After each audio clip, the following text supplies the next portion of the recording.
ভুলে চলো না, জীবনটাকে নতুন করে সাজাই। কথা দিচ্ছি, তোমার ভালোবাসা অমর্যাদা হবে না কখনো। হাতটা সরিয়ে নেয় নীলিমা। আবিরের থেকে 2 কদম সামনে এগিয়ে যায়। না চাইতেও মুখ থেকে বেরিয়ে আসে তুমি শব্দ। অত্যন্ত দৃঢ় গলায় বলে ওঠে, ক্ষমা করো আমাকে। জানি তোমাকে ছাড়া এক মুহূর্ত থাকতে পারবো না। অনেক কষ্ট হবে আমার। অশ্রু ঝরিয়েছি, আরো ঝরাবো। তবুও তোমার সুখের দিকে তাকিয়ে কোনো দিন ভালোবাসার দাবি নিয়ে সামনে দাঁড়াবো না। কোনো প্রশ্নের সম্মুখীন হতে হবে না তোমাকে। কারণ নিজে কষ্ট করতে পারবো, কিন্তু যাকে ভালোবাসি তাকে কষ্ট দিতে পারবো না। আমি তোমাকে পাবার উপযুক্ত নই। এতটুকু সান্ত্বনা বুকে নিয়ে ভুলে থাকার চেষ্টা করব তোমাকে।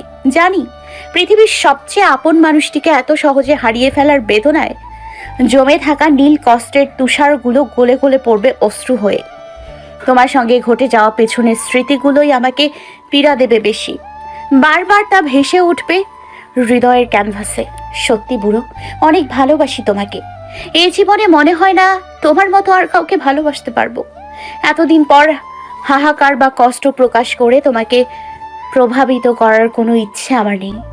আমার মতো একটা অশিক্ষিত কালো গাইয়া ভূতকে পড়াশুনো করিয়ে আজ এত দূর এনেছো। তুমি অনেক বড় এবং মহৎ। তোমার এ দান, এ করুণা ধারার কথা এই জীবন থাকতেও আমি ভুলতে পারবো না। স্যালুট তোমাকে।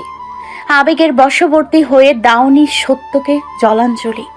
আজ তুমি আমায় তাড়িয়ে দিয়ে তোমার ইচ্ছেকে প্রাধান্য দিয়েছো। এতে আমার কষ্ট পাওয়ারও কিছু নেই, কারণ আমি জানি জোর করে মানুষের দেহ ধ্বংস করা গেলেও মন জয় করা যায় না। আবির, আমায় যেতে দাও। পথ আঁকলে আর দাঁড়িয়ে থেকো না। আমার যে এখনো অনেক পথ পাড়ি দেওয়ার বাকি আছে। জীবনে সেই পথটুকু আমি একা একাই পাড়ি দিতে চাই। ভালো থেকো, বিদায়। নীলিমা চলে যায়। 7 দিন পর আদিবা আপু ফোন করে ঝাঁঝালো কণ্ঠে বলে, তুই আমার বড় মুখ ছোট করে দিয়েছিস।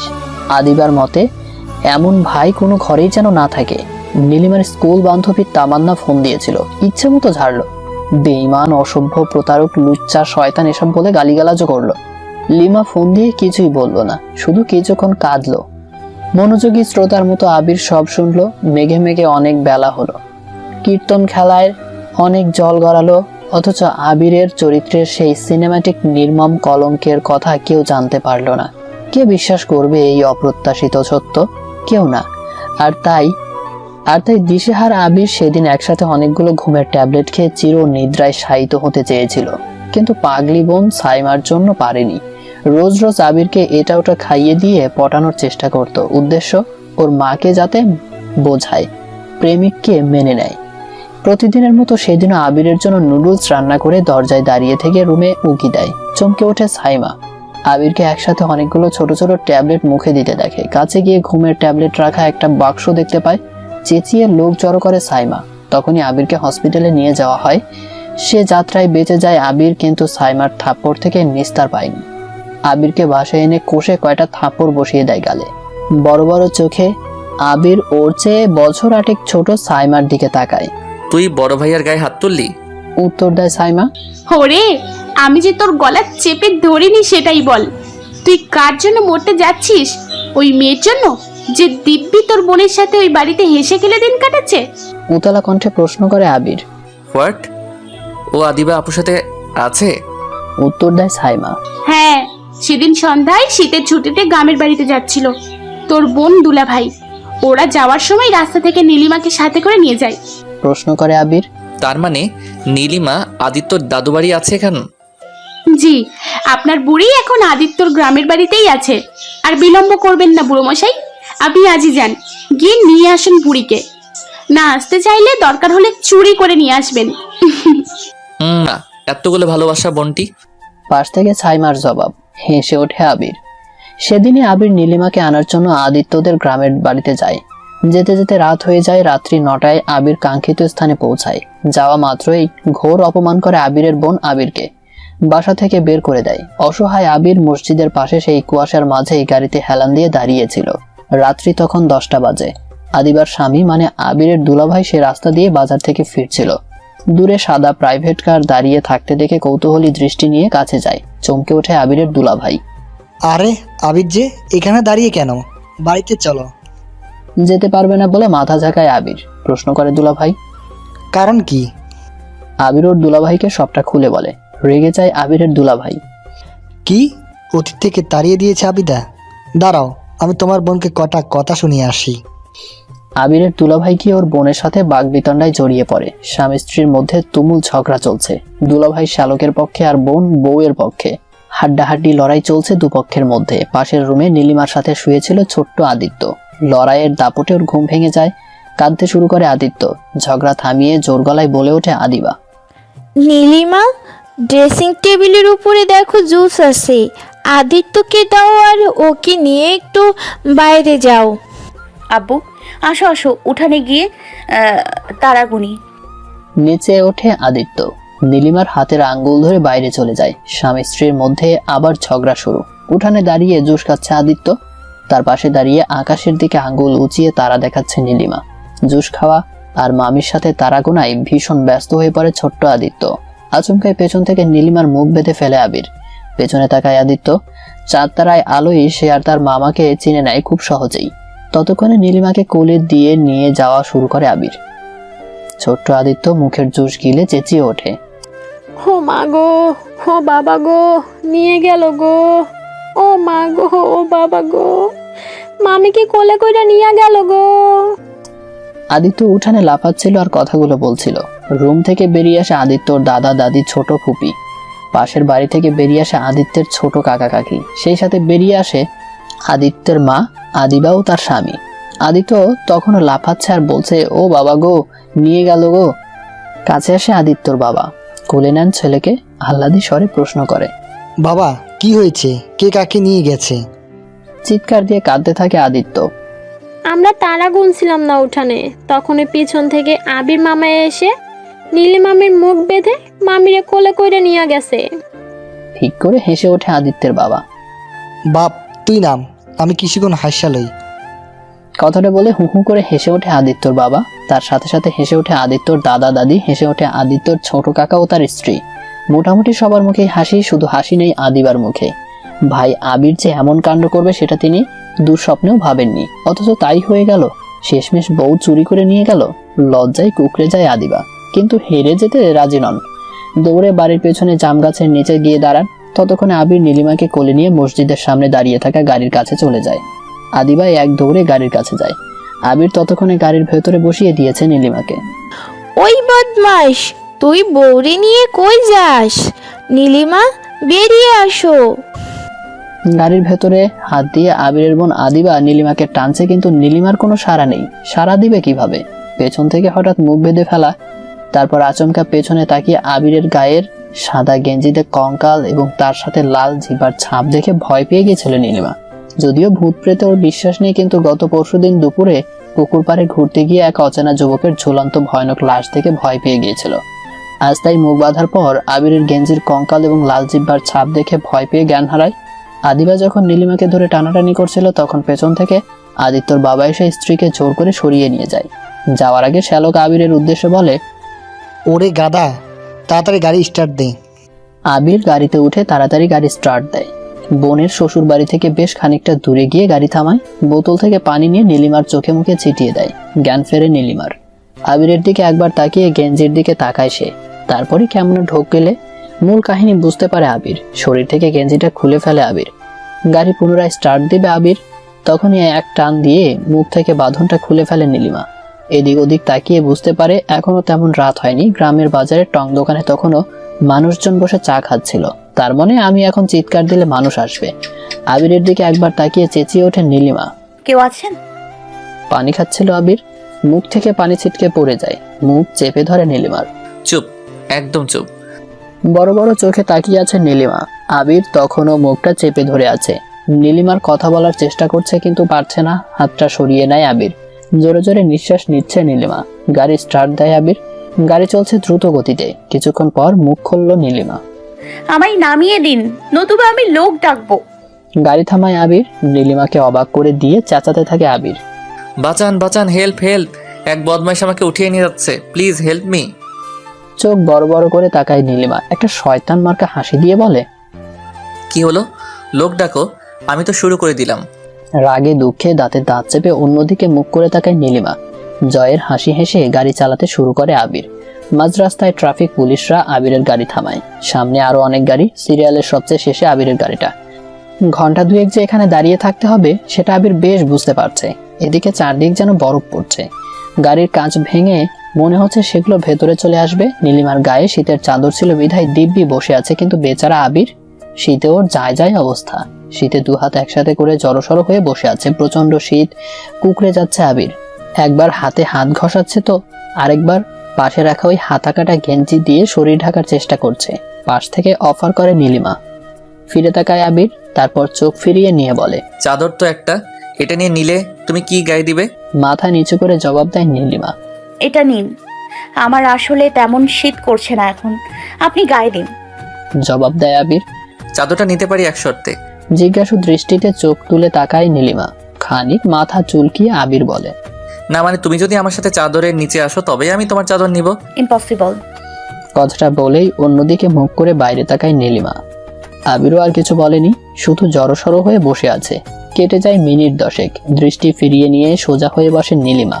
এদিকে রাত যত বাড়ছে শীতের প্রকোপটাও ততই বাড়ছে। শীতের দাপটে দাঁতে দাঁত লেগে আসে আবির। প্রচন্ড শীতের যন্ত্রণায় উহ করে শব্দ করে ওঠে আবির। পাশ থেকে একটু একটু করে এগিয়ে আসে নীলিমা। আস্তে আস্তে আবিরের একদম কাছে চলে আসছে। সেটা দেখেও আবির না দেখার ভান করে বিপরীতমুখী তাকিয়ে আছে। গায়ের চাদরটা নিজ হাতে আবিরের শরীরে জড়িয়ে দিয়ে তার ভেতর গিয়ে চুপটি করে বসে থাকে। নড়ে বসে আবির, ঠোঁটে মৃদু হাসির রেখা ফুটে ওঠে। জাপটে ধরে নীলিমাকে। আবিরের ঠান্ডা হাতের ছোঁয়ায় শিহরিত হয়ে ওঠে নীলিমা, কিন্তু মুখে কোনো রাগ দেখায়নি, কারণ রাগ দেখালে আবির যদি চাদরের নিচ থেকে বেরিয়ে যায় তাই। এদিকে আবির এক হাতে নীলিমাকে পেছন থেকে জড়িয়ে ধরে আরেক হাত দিয়ে নীলিমার মুখের উপর সরিয়ে ছিটিয়ে থাকা চুলগুলো কানের পাশে গুজে দেয়। তারপর মুখটা নীলিমার ঘাড়ের কাছে নিয়ে যায়, নাক ডুবিয়ে দেয় নীলিমার ঘাড়ে। কেঁপে ওঠে নীলিমা, কিন্তু সরে যায়নি। আবির যেন সেই সুযোগেরই সদ্ব্যবহার করছে। ঘাড় থেকে মুখটা সরিয়ে নেয় আবির, একটানে নীলিমাকে ওর দিকে ফিরিয়ে নেয়। নীলিমার গালের পাশে আবির ওর আঙুল দ্বারা ভালোবাসার রেখা টেনে দিচ্ছিল। শিহরিত নীলিমা পরম সুখে চোখ দুটো বন্ধ করে ফেলে। নীলিমাকে কাছে টানে আবির, কপালে ভালোবাসার উষ্ণ পরশ এঁকে দেয়। চোখ খুলে আবিরের দিকে তাকায় নীলিমা, একটা হাসি দিয়ে বুকে টেনে নেয়। গাড়িতে জোরে জোরে টোকা দেওয়া হচ্ছিল বাহির থেকে। ঘোর কাটে নীলিমার। আবিরের থেকে খানিকটা দূরে সরে মাথা নিচু করে রাখে। চেঁচিয়ে ওঠে গাড়ি থেকে মাথা বের করে আবির। ও ভাই, কি শুরু করছেন? শান্তিমতো একটু রোমাঞ্চ করতে দিবেন না নাকি? কথাটা বলে পুলিশের দিকে তাকাতেই চমকে যায় আবির। আরে সজীব, তুই? আবিরের মতো বন্ধু সজীবও চমকে ওঠে, প্রশ্ন করে, আরে আবির না, কেমন আছিস?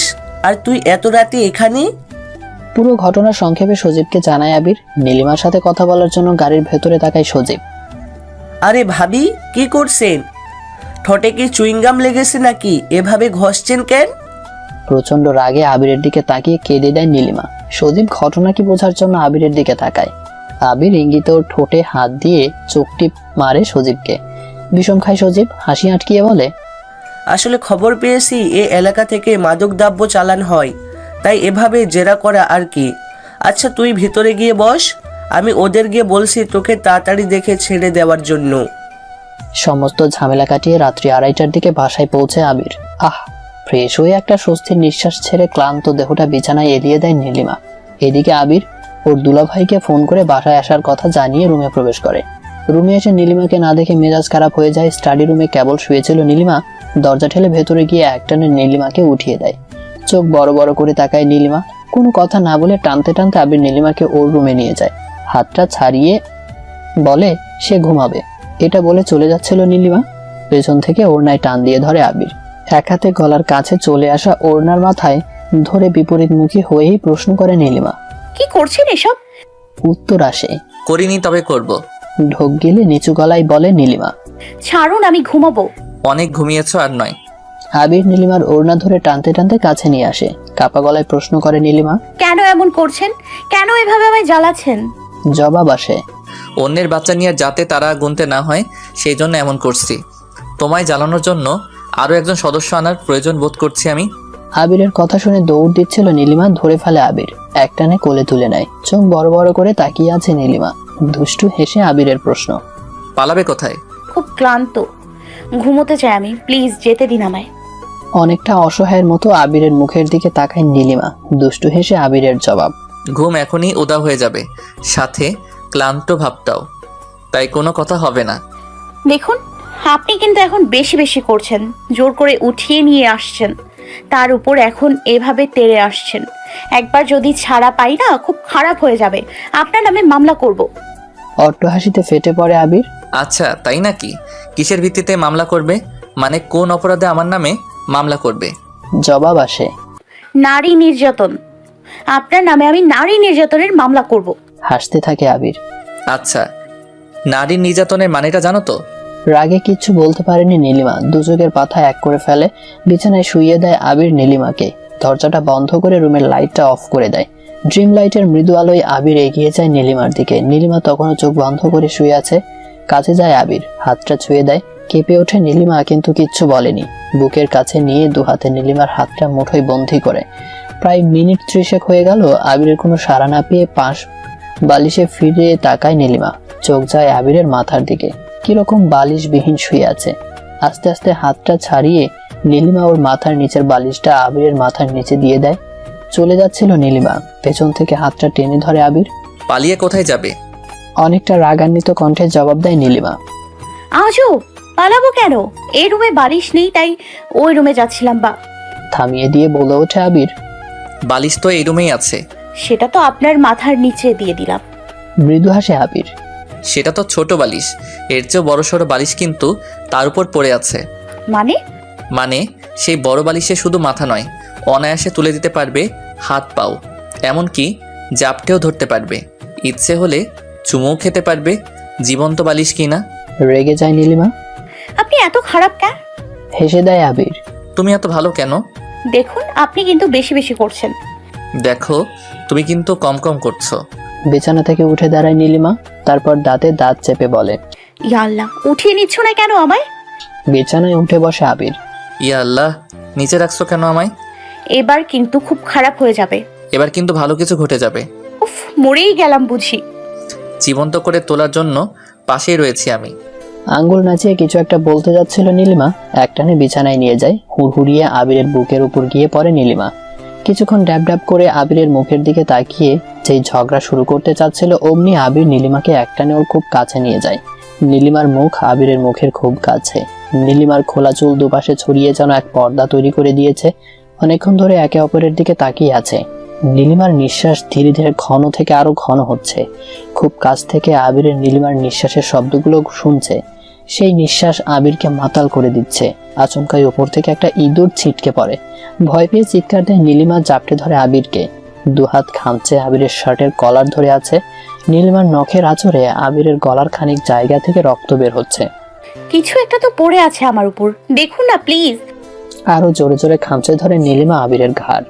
আবিরের শরীরের অনেকাংশে ক্ষত হয়ে জ্বলছে, তারপরও আবির নড়ছে না। এ যেন এক অন্যরকম সুখ। নীলিমার নিঃশ্বাস ক্রমে ঘন থেকে ঘনতর হচ্ছে। হাত দিয়ে নীলিমার ঘাড়ের উপর পড়ে থাকা সদ্য জন্ম নেয়া ইঁদুরের বাচ্চাটাকে পাশের টেবিলের উপর রাখে আবির। একবার শুধু সেদিকে তাকায় নীলিমা, মনে মনে ভাবে বিচ্ছু জাতীয় কিছু নয় তো। ভয়ে জাপটে ধরে আবিরকে। প্লিজ প্লিজ লাইটটা জ্বালান, ওইটা বিচ্ছু। প্লিজ লাইট জ্বালান, আমার দম বন্ধ হয়ে আসছে। মনে মনে হাসে আবির। ও ম্যাডাম, তাহলে বিচ্ছুকে ভয় পায়? দাঁড়াও, দেখাচ্ছি মজা। নীলি প্লিজ কথা বলো না এখন, আমার খুব ভয় করছে। তোমার ঘাড়ে একটা নয়, দুটো বিচ্ছু পড়েছিল। লাইট জ্বালাতে হবে না, তাড়াতাড়ি ওঠো। আজকে এই রুমে থাকা নিরাপদ হবে না, আমাদের স্টাডি রুমেই ঘুমাতে হবে আজকে। লাইট না জ্বালিয়ে নীলিমাকে টানতে টানতে অন্য রুমে নিয়ে যায় আবির। তারপর লাইট জ্বালিয়ে তাড়াতাড়ি করে বিছানায় গিয়ে শুয়ে পড়ে। বোকার মতো দাঁড়িয়ে আছে নীলিমা, কি করবে বুঝতে পারছে না, আবার শুইতেও পারছে না। শুবে কোথায়? স্টাডি রুমের বেড এত ছোট যে একজনের থাকতেই কষ্ট হবে। নীলিমা শুকনো এবং খাটো বিধায় ওর শুতে তেমন অসুবিধা হতো না। আজ সেই বিছানায় শুয়েছে বিশাল বড় সুঠাম দেহের অধিকারী আবির। বুইড়ার জায়গা হচ্ছে না, আমি আর কোথায় থাকবো? লাইটটা অফ করে চুপ করে ছোট্ট সোফার উপর পা তুলে ওড়না দিয়ে পুরো শরীর ঢেকে জড়সড় হয়ে বসে নীলিমা। তখনই আবির বিছানা থেকে উঠে একটানে বুকে নিয়ে যায় নীলিমাকে। কিছুক্ষণ পর, গলায় হাত দেবেন না, একদম কাতুকুতু লাগে আমার। চুপ, কোনো কথা হবে না। এই অনাচার আল্লাহ সইবে না, এই বিচার একদিন ঠিক করবে আল্লাহ। বড্ড জ্বালাচ্ছ তুমি, দাঁড়াও, তোমার মুখ আমি বন্ধ করছি। অতঃপর সকালে বাজার থেকে কেবল পরোটা আর সবজি নিয়ে বাসায় ফিরছিল আবির। রুমে ঢুকে তো রীতিমতো থ হয়ে যায়। এ আমি কি দেখছি? এও কি সম্ভব? চোখ কসলায় আবির। চোখ কষলি আবারও সোফার দিকে ফিরে তাকায়।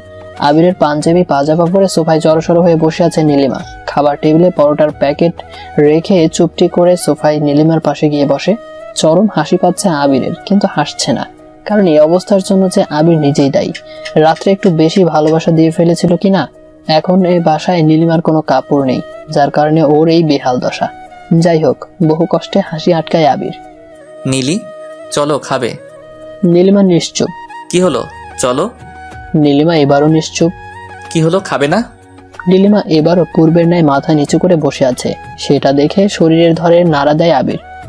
কি হয়েছে, এভাবে বসে আছো কেন? তেলে বেগুনে জ্বলে ওঠে নীলিমা, অগ্নি চোখে আবিরের দিকে তাকায়। একদম শরীরে হাত দিবি না, শয়তান ইঁদুর, শয়তান ইন্দুর, বান্দর, ফাজিল, তেলাপোকা। এসব কি ভাষা বলছো, চলো খাবে। ওরে শয়তান, আমার কথা কি তোর কানে যায়নি? আবার কেন শরীরে হাত দিয়েছিস রে বদমাস? আর কি জানি বলছিস ভাষা? তোর মতো লুচ্চার জন্য এসব পারফেক্ট। আমার অসহায়ত্বের সুযোগ নিয়ে তুই রাত্রে আমার সাথে যা যা করছোস তার বিচার ওই আল্লাহ করবে। বাঘের মতো হুঙ্কার নেয় নীলিমা, তারপর দাঁতে দাঁত চেপে বলে, আপনি আমার সামনে থেকে যান। নীলি, প্লিজ শান্ত হও। ঠিক আছে, আমি যাচ্ছি। তোমার জন্য কাপড় কিনে আনি, ততক্ষণে তুমি ব্রেকফাস্টটা সেরে নাও। কথাটা বলে আবির চলে যায়। দরজার কাছ থেকে আবির ফিরে আসে, মুচকি হেসে বলে, তোমায় কিন্তু বেশ কিউট লাগছে। দাঁতে দাঁত চেপে অগ্নি চোখে আবিরের দিকে তাকায় নীলিমা। ভয়ে ডোক গিলে আবির। না মানে, যাচ্ছি বলে তাড়াতাড়ি রুম থেকে কেটে পড়ে।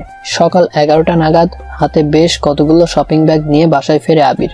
বার কয়েক কলিং বেল চাপার পরও দরজা খুলছে না নীলিমা। আহারে বেচারি, পাঞ্জাবি পরিহিত অবস্থায় কে না কে দেখে ফেলে, সেজন্য ভয়ে দরজাও খুলছে না। জোর গলায় বলে ওঠে আবির। বুড়া মানুষকে আর কত দাঁড় করিয়ে রাখবা? এবার তো দরজাটা খুলো। এবারও কোনো সাড়া নেই। বেশ কিছুক্ষণ দাঁড়িয়ে থেকে আবারও ডাক দেয় আবির। নীলি, প্লিজ দরজাটা খুলো। সাড়া নেই এবারও। কলিং বেলে চাপ দিয়ে ডাক দেয় আবার, সাথে সাথে দরজা খুলে যায়। পুরো শপিং ব্যাগ এখনো বিছানায় রাখেনি, তার আগেই দরজার ছিটকিনি আটকানোর আওয়াজ পায়। পেছনে ফিরে তাকায় আবির, থ হয়ে যায়।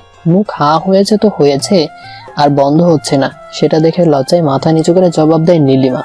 বাথরুমে গিয়েছিলাম, পায়জামার ফিতায় গিট্টি লাগছে, গিট্টু খুলতে পারিনি, ব্লেড দিয়ে কেটে ফেলছি। আলমারির চাবি খুঁজে পাচ্ছি না, বারান্দায় এই লুঙ্গিটা পেয়েছি তাই। ঘোর কাটে আবিরের। ও মাই গড, শেষমেশ তুমি লুঙ্গি পরলে? হা হা করে হাসতে শুরু করে আবির। হাত থেকে শপিং ব্যাগ নীলিমাকে দেখেই পড়ে গিয়েছিল, এখন আবির নিজেই পড়ে গেছে। পড়ে গিয়েও হা হা হু হু করে হেসেই যাচ্ছে আবির। বিছানা থেকে ফ্লোরে পড়ে যায় আবির। ফ্লোরে পড়ে গিয়েও হাসতে থাকে। এক পর্যায়ে ফ্লোরে ঘোরাঘুরি দিয়ে হাসতে থাকে। রাগে কান্না চলে আসছে নীলিমার। আবিরকে ফ্লোর থেকে টেনে তুলে ওর পরনের শার্টের কলার ধরে টানা শুরু করে। টানতে টানতে শার্টের বোতাম ছিঁড়ে ফেলেছে কয়েক জায়গায়। উন্মুক্ত হয়ে যায় আবিরের বুক, খামচে ধরে সেখানে। খামচে খামচে বুকের বেশ কিছু জায়গা থেকে রক্তও বের করে দিয়েছে। সেদিকে আবিরের কোনো খেয়ালই নেই। আবির তখনও হেসেই যাচ্ছে। ধাক্কা মেরে আবিরকে বিছানায় ফেলে দেয়। আবির তখনও হেসে চলেছে। এবার বিছানা থেকে উঠিয়ে কলার ধরে টানতে টানতে দরজার কাছে নিয়ে যাওয়া হয়। দরজা খোলে নীলিমা, তারপর এক ধাক্কা দিয়ে আবিরকে বাইরে ফেলে দেয়। বাইরে গিয়েও হাসতে থাকে আবির। হাসতে হাসতেই দরজায় টোকা দিতে থাকে। নীলি, প্লিজ দরজা খুলো, একটা সেলফি তুলবো। দরজায় সিটকিনি আটকে ফ্লোর থেকে শপিং ব্যাগগুলো তুলে বিছানায় রাখে। সবগুলো ব্যাগ থেকে কাপড় বের করে। মেজাজ চরম খারাপ হয়ে যায় নীলিমার। একটা 3 পিস কিংবা লেহেঙ্গা কিচ্ছু আনে নেই। যা এনেছে সব শাড়ি। রাগে দুঃখে দেয়ালে মাথা ঠুকতে ইচ্ছে করছে ওর। বহু কষ্টে রাগকে কন্ট্রোল করে। 5টা শাড়ির মধ্যে একটা শাড়ি বেছে নিয়ে ওয়াশরুমে ঢোকে নীলিমা। কিছুক্ষণ পর পাঞ্জাবি লুঙ্গি পাল্টে গায়ে কোন রকম শাড়ি জড়িয়ে রুমে ঢোকে। আবির তখনও দরজার ওপাশে দাঁড়িয়ে হাসছে আর বলছে, প্লিজ নীলি, একটা সেলফি তুলবো তোমার সাথে, প্লিজ দরজাটা খুলো। মুহূর্তেই দরজাটা খুলে যায়। কিছু একটা বলতে যাবে আবির, তখনই চোখ যায় নীলিমার দিকে। থ হয়ে যায় আবির, হা করে তাকিয়ে আছে নীলিমার দিকে। এ আমি কি দেখছি? এই যে স্বর্গের অপ্সরীকেও হার মানাবে। মনে মনে বলে ওঠে, সুবহানাল্লাহ। দাঁতে দাঁত চেপে প্রশ্ন করে নীলিমা, এখানে হাবার মতো এভাবে দাঁড়িয়ে কেন আছেন? বের হন রুম থেকে, স্টাডি রুমে যান। আমি এখন শাড়িটা ভালোভাবে পরবো। ইয়ে না, মানে টিভিতে নিউজ দেখবো। কথা বলেই ভেজা বেড়ালের মতো সোফায় গিয়ে বসে আবির। ভ্রু কুচকে অনেকটা বিরক্তি নিয়ে আয়নার সামনে দাঁড়ায় নীলিমা। আয়নার সামনে দাঁড়িয়ে শাড়ির আঁচল ঠিক করছিল নীলিমা। এর মাঝে চোরের মতো বার কয়েক সেদিকেই তাকিয়ে ফেলেছে আবির। দৃষ্টি এড়ায় না নীলিমার। প্রথম কয়েকবার পাত্তা দিলেও একসময় তেড়ে যায় আবিরের দিকে। আপনি যে শিক্ষকতার পাশাপাশি লুচ্চু কোম্পানির ম্যানেজার পদে আছেন সেটা কি আপনার কলেজে জানে? হোয়াট? বারবার এভাবে চোরের মতো আমার দিকে কেন তাকাচ্ছেন? জবাব আসে। তোমাকে নয়, আমি তো আয়না দেখছিলাম। পাল্টা জবাব নীলিমার। আর সেই আয়নার ভেতর আপনাকে না, আমাকে দেখা যাচ্ছিল। কি সাংঘাতিক! আমি তোমার দিকে তাকাবো কেন? নীলিমার ঝটপট উত্তর। কারণ আপনি লুইচা। ধমক দেয় আবির। কিসব বাজে বাজে বকে যাচ্ছ সকাল থেকে? এসব কি ধরনের ভাষা? একজন শিক্ষিত ভদ্র মানুষ হয়ে এসব ভাষা বলো কি করে? চুপসে যায় নীলিমা, মাথা নিচু করে দাঁড়িয়ে আছে সেই স্থানেই। ভ্রু কুঁচকে রুম ত্যাগ করে আবির। রুম থেকে বের হয়ে সোজা ছাদে চলে যায় আবির। তখনই ওর ফোনে শ্বশুর বাড়ি অর্থাৎ নীলিমার গ্রামের বাড়ি থেকে কল আসে। রিসিভ করে আবির। আসসালামু আলাইকুম ভাইয়া। ওয়ালাইকুম আসসালাম। কেমন আছে আমার বোনটা? ভালো নেই ভাইয়া, কেন, কি হয়েছে? মায়ের শরীরটা খুব খারাপ, অচেতন হয়ে বিছানায় পড়ে আছে, বারবার আপুর নাম নিচ্ছে। আপুকে ফোন দিয়ে বলছিলাম মা কথা বলবে, না শুনেই কেটে দিয়ে ফোন বন্ধ করে রেখেছে। প্লিজ ভাইয়া একটাবার আপুকে বুঝিয়ে নিয়ে আসুন না, মা খুব খুশি হবে। কিন্তু ওকে আসবে? হ্যাঁ আসবে ভাইয়া, আপনি শুধু ওকে একটু ভালো করে বুঝিয়ে বলবেন মা ওর। লিমা, আমি তোমার সাথে পরে কথা বলছি, রাখি এখন। পুরো কথা বলতে পারেনি লিমা, তার আগেই কল কেটে দেয় আবির। কারণ ছাদে দাঁড়িয়ে ও স্পষ্ট দেখতে পাচ্ছে নীলিমা নিচে দাঁড়িয়ে চলন্ত সিএনজি থামানোর চেষ্টা করছে। তার মানে ও বাড়ি থেকে পালাতে চাচ্ছে। দৌড়ে নিচে নামে আবির। ততক্ষণে একটা সিএনজিকে দাঁড় করিয়ে ফেলেছে নীলিমা। আবির হাত ইশারায় পেছন থেকে সিএনজি ড্রাইভারকে চলে যেতে বলে। সিএনজি চলে যায়। উফ, চলে গেল বলে পেছনে তাকাতেই চমকে ওঠে আবির। আপনি? জি আমি। এভাবে পালিয়ে আমার থেকে পার পেয়ে যাবে ভাবছো? এত সহজে তোমার নিস্তার নেই। একমাত্র মৃত্যু ছাড়া আমার কাছে থেকে তোমায় কেউ আলাদা করতে পারবে না। সো বৃথা চেষ্টা করে লাভ নেই, চলো। আবির নীলিমার হাত ধরে টান দেয়। হ্যাচকা টানে সে হাত ছাড়িয়ে নেয় নীলিমা। ভ্রু কুঁচকে ফিরে তাকায় আবির। কি হলো? কথা কি কানে যাচ্ছে না? ভিতরে চলো। আমি যাব না, কিছুতেই যাব না। যাই হোক, আজ আর আপনি আমায় জোর করে নিয়ে যেতে পারবেন না। ভুলে যাবেন না কালকে রাত ছিল বিধায় আমি নিরুপায় ছিলাম, কিন্তু এখন দিন। এখন আপনি আর একবার জোর করেই দেখেন না, চিল্লিয়ে মানুষ জড়ো করে ফেলবো, আপনার ইজ্জতের 12টা বাজিয়ে দিব। আচ্ছা তাই নাকি? দেখা যাক কি করতে পারো। আবির নীলিমাকে কোলে তুলে নেয়। নীলিমা চিৎকার করতে থাকে কিন্তু কেউ আসছে না। দূর থেকে যারা দেখছে তারা হাসছে, কারণ ওরা আবিরকে শিক্ষক এবং একাধারে বাড়িওয়ালার পুত্র বলে খুব ভালো করেই জানে। সেই হিসেবে নীলিমাকে ওরা বেশ চেনে। আবির কোলে করেই নীলিমাকে রুমে নিয়ে যায়। বিছানায় বসিয়ে দিয়ে তার পাশে বসে রাগে থরথর করে কাঁপছে নীলিমা, কিচ্ছু বলতে পারছে না। নীলিমার পাশে বসে পিঠে হাত বুলিয়ে দিয়ে অনেকক্ষণ বুঝিয়েছে আবির। কৃতকর্মের জন্য ক্ষমাও চেয়েছে। বাথরুমের ডাক পড়ে আবিরের। অনেক বুঝিয়ে শুনিয়ে বাথরুমে যায়। আবারও দরজা খুলে দুলাফের রুম থেকে বেরিয়ে যায় নীলিমা। বাথরুম থেকে বেরিয়ে আসে আবির। আবারও পালিয়েছে। মেজাজ প্রচন্ড বিগড়ে যায় আবিরের। বারান্দায় গিয়ে দেখতে পায় নিচে কিচ্ছু না পেয়ে হাঁটা শুরু করেছে নীলিমা। দৌড়ে নামে আবির। নীলিমাকে ডাক দেয়, শোনেনি সে। এবার না ডেকে দৌড় দিয়ে নীলিমাকে ধরে। থাপ্পড় খাওয়া হয় না অনেক দিন ধরে, তাই না? আবির শক্ত হাতে নীলিমাকে ধরে রাখে। নীলিমা সেই হাত মোচড়াতে থাকে, ছাড়তে পারছে না। হঠাৎই একটা রিকশা পাশ কাটিয়ে চলে যায়। পেছন থেকে চেঁচিয়ে ওঠে নীলিমা, স্যার প্লিজ দাঁড়ান, এই বখাটে আমায় নিয়ে যাচ্ছে। উফ! রিকশায় বসে থাকা যাত্রীটা ঘাড় ঘুরিয়ে পেছনে তাকায়, সাথে রিকশাওয়ালাও। সেদিকে তাকিয়ে হাত ছেড়ে দেয় আবির। এক দৌড়ে নীলিমা রিকশার অচেনা ভদ্রলোকের পাশে গিয়ে বসে। রিকশা চলছে, ভদ্রলোকটি ঘাড় ঘুরিয়ে একবার পেছনে তো আরেকবার নীলিমার দিকে তাকাচ্ছে। ভাগ্যিস বুদ্ধি খাটিয়ে লোকটাকে স্যার ডাকলাম। হঠাৎই পাশ থেকে ভদ্রলোকটি প্রশ্ন করে, তোমাকে মনে হয় আমি দেখেছি কিন্তু খেয়াল নাই। আচ্ছা তুমি কোন ব্যাচের? জিহ্বায় কামড় দেয় নীলিমা। খাইছে রে, এ তো দেখছি সত্যি সত্যি শিক্ষক। জোর করে মুখের হাসির রেখা টানে নীলিমা। হেসে বলে, আমি অমুক কলেজের 20 সালের ব্যাচের স্টুডেন্ট ছিলাম। আপনি আমাকে চিনবেন না স্যার?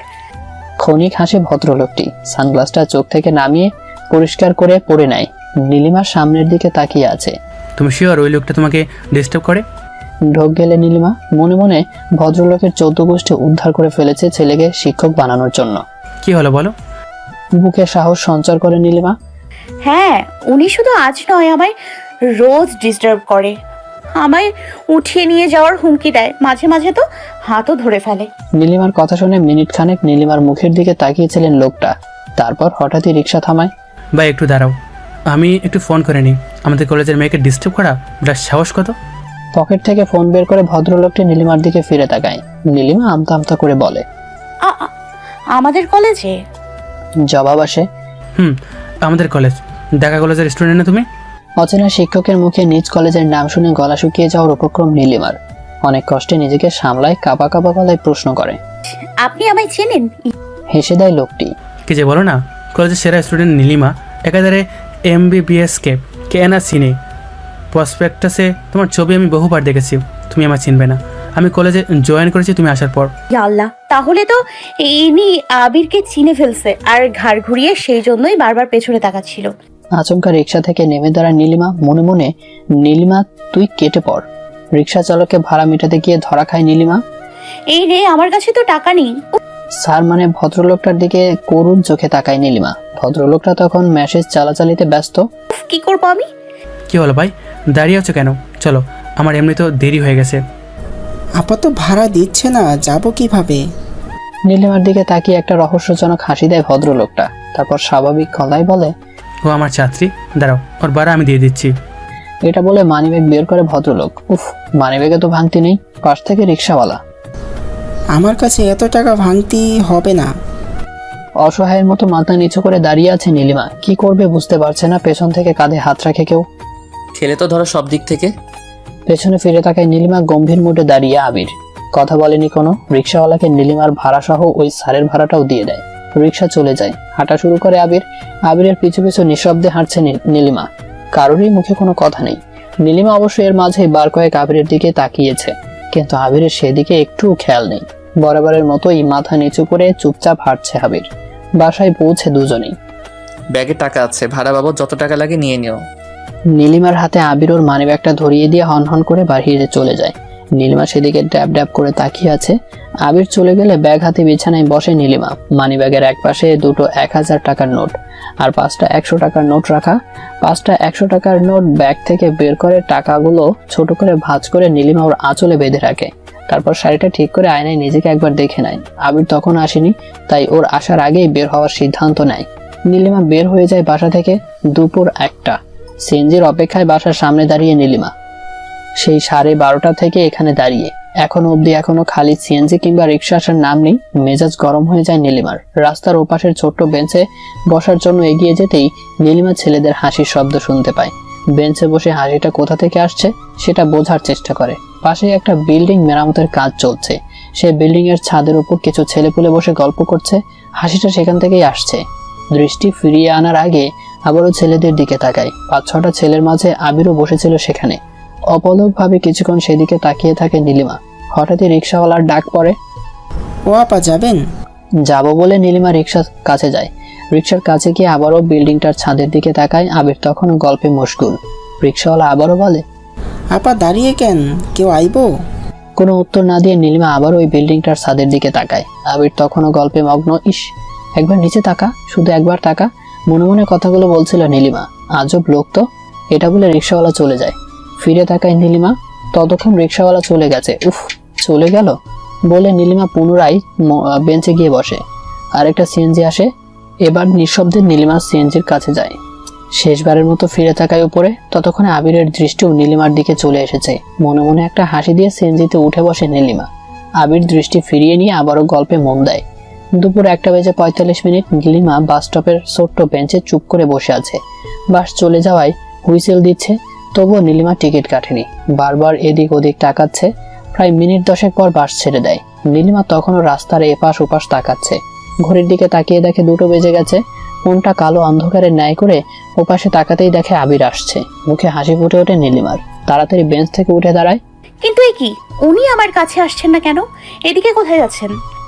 মিনিট 30 পর হাতে এক গাদা সওদা নিয়ে বাড়ি ফেরে। এবার নিশ্চয় আমার কাছে আসবে, আমায় বাসায় ফিরিয়ে নেওয়ার জন্য। ভাব নিয়ে দাঁড়ায় নীলিমা, কিন্তু মুহূর্তেই হয়ে যায় নীলিমা যখন দেখলো আবির ওকে কিছু না বলে বাজার সওদা করে আপন মনে বাসায় চলে যাচ্ছে। রাগ হয় নীলিমার, কিন্তু প্রকাশ করেনি। কিছুক্ষণ বেঞ্চে বসে থেকে পা বাড়ায় বাসার দিকে। মিনিট 10 পর বাসায় পৌঁছে নীলিমা। দরজা খোলাই ছিল, তাই কলিং বেল আর চাপতে হয়নি। ভেতরে প্রবেশ করে নীলিমা। আঁচল থেকে টাকাগুলো খুলে বিছানার নিচে রেখে কিচেনের দিকে পা বাড়ায়। আবির তখন গভীর মনোযোগের সাথে রান্না করছে। কিছুক্ষণ দেয়ালে হেলান দিয়ে দাঁড়িয়ে থেকে নীলিমা। তারপর মুখ খোলে, আমি চলে যাচ্ছি। আবির চুপচাপ থেকে রান্না করে চলেছে। নীলিমা আবারও বলে ওঠে, আমি গ্রামের বাড়িতে চলে যাচ্ছি। আবির এবারও চুপচাপ। নীলিমা আবারও বলে ওঠে, শুনতে পারছেন? আমি নরসিংদী চলে যাচ্ছি। রান্না করা অবস্থাতেই জবাব দেয় আবির। সে তো আমি দেখে আসছি আপনি চলে যাচ্ছেন, তো ফিরে আসলেন যে? কিছু রেখে গেছেন নাকি? এত কষ্ট করে আবার আসতে গেলেন কেন? আমায় কল করে বলতেন, আমি দিয়ে আসতাম। কোথায় আমাকে আটকাবে তা না, উনি আমায় চলে যেতে হেল্প করবেন। প্রচণ্ড রাগে কাঁপতে শুরু করে নীলিমা। ফেলতে থাকে ঘন ঘন নিঃশ্বাস। দাঁতে দাঁত চেপে আবিরকে কিছু বলতে গিয়েও থেমে যায়, ফিরে যায় রুমে। এত শীতের মধ্যে ঘামছে নীলিমা। ফুল স্পিডে ফ্যানটা ছেড়ে বিছানায় ধপাস করে শুয়ে পড়ে। চোখ থেকে দুফোঁটা জল গড়িয়ে আসে নীলিমার। হঠাৎই অস্পষ্ট গানের স্বর ভেসে আসে। বিছানা থেকে উঠে বসে নীলিমা। মনে হচ্ছে কিচেন থেকে এই শব্দটা আসছে, কিন্তু কে গাইছে? বন্ধ করে ফেলে ফ্যানটা। নীলিমা স্পষ্ট শুনতে পায় আবির গান গাচ্ছে। চলে গেছো তাতে কি, নতুন একটা পেয়েছি। ও, এই জন্যই বুঝি আমায় এভাবে যেতে দেয়া? মেজাজ বিগড়ে যায় নীলিমার। প্রচন্ড রাগে নিজের মাথার চুল নিজেই দু হাত দিয়ে এলোমেলো করে ফেলে। খামচে ধরে মুখ। নিজেই নিজের হাত কামড় বসিয়ে দেয়। গালে দু এক জায়গা থেকে রক্ত বের হচ্ছে, আর হাতে দাঁতের দাগ বসে গেছে। রাগ তবুও কমছে না। বিছানার পাশেই ছিল আবিরের সদ্য কিনে আনা একটা ছোট্ট সুন্দর ডায়েরি কামড়ে ধরে নীলিমা। ডায়েরির কিচ্ছু হয়নি, কিন্তু ডায়েরির শক্ত অংশ দাঁতের মাড়িতে লাগার সাথে সাথে মাড়ি থেকে রক্ত বের হওয়া শুরু হয়। এতেও রাগ কমেনি নীলিমার। হাতের কাছে পেল বালিশ। তুলতুলে নরম সুন্দর বালিশটা নিয়ে নীলিমা বারান্দায় ঝুড়ির ভেতর ঢুকিয়ে দেয়। আর একটা বালিশ ছুঁড়ে মারে বারান্দায়।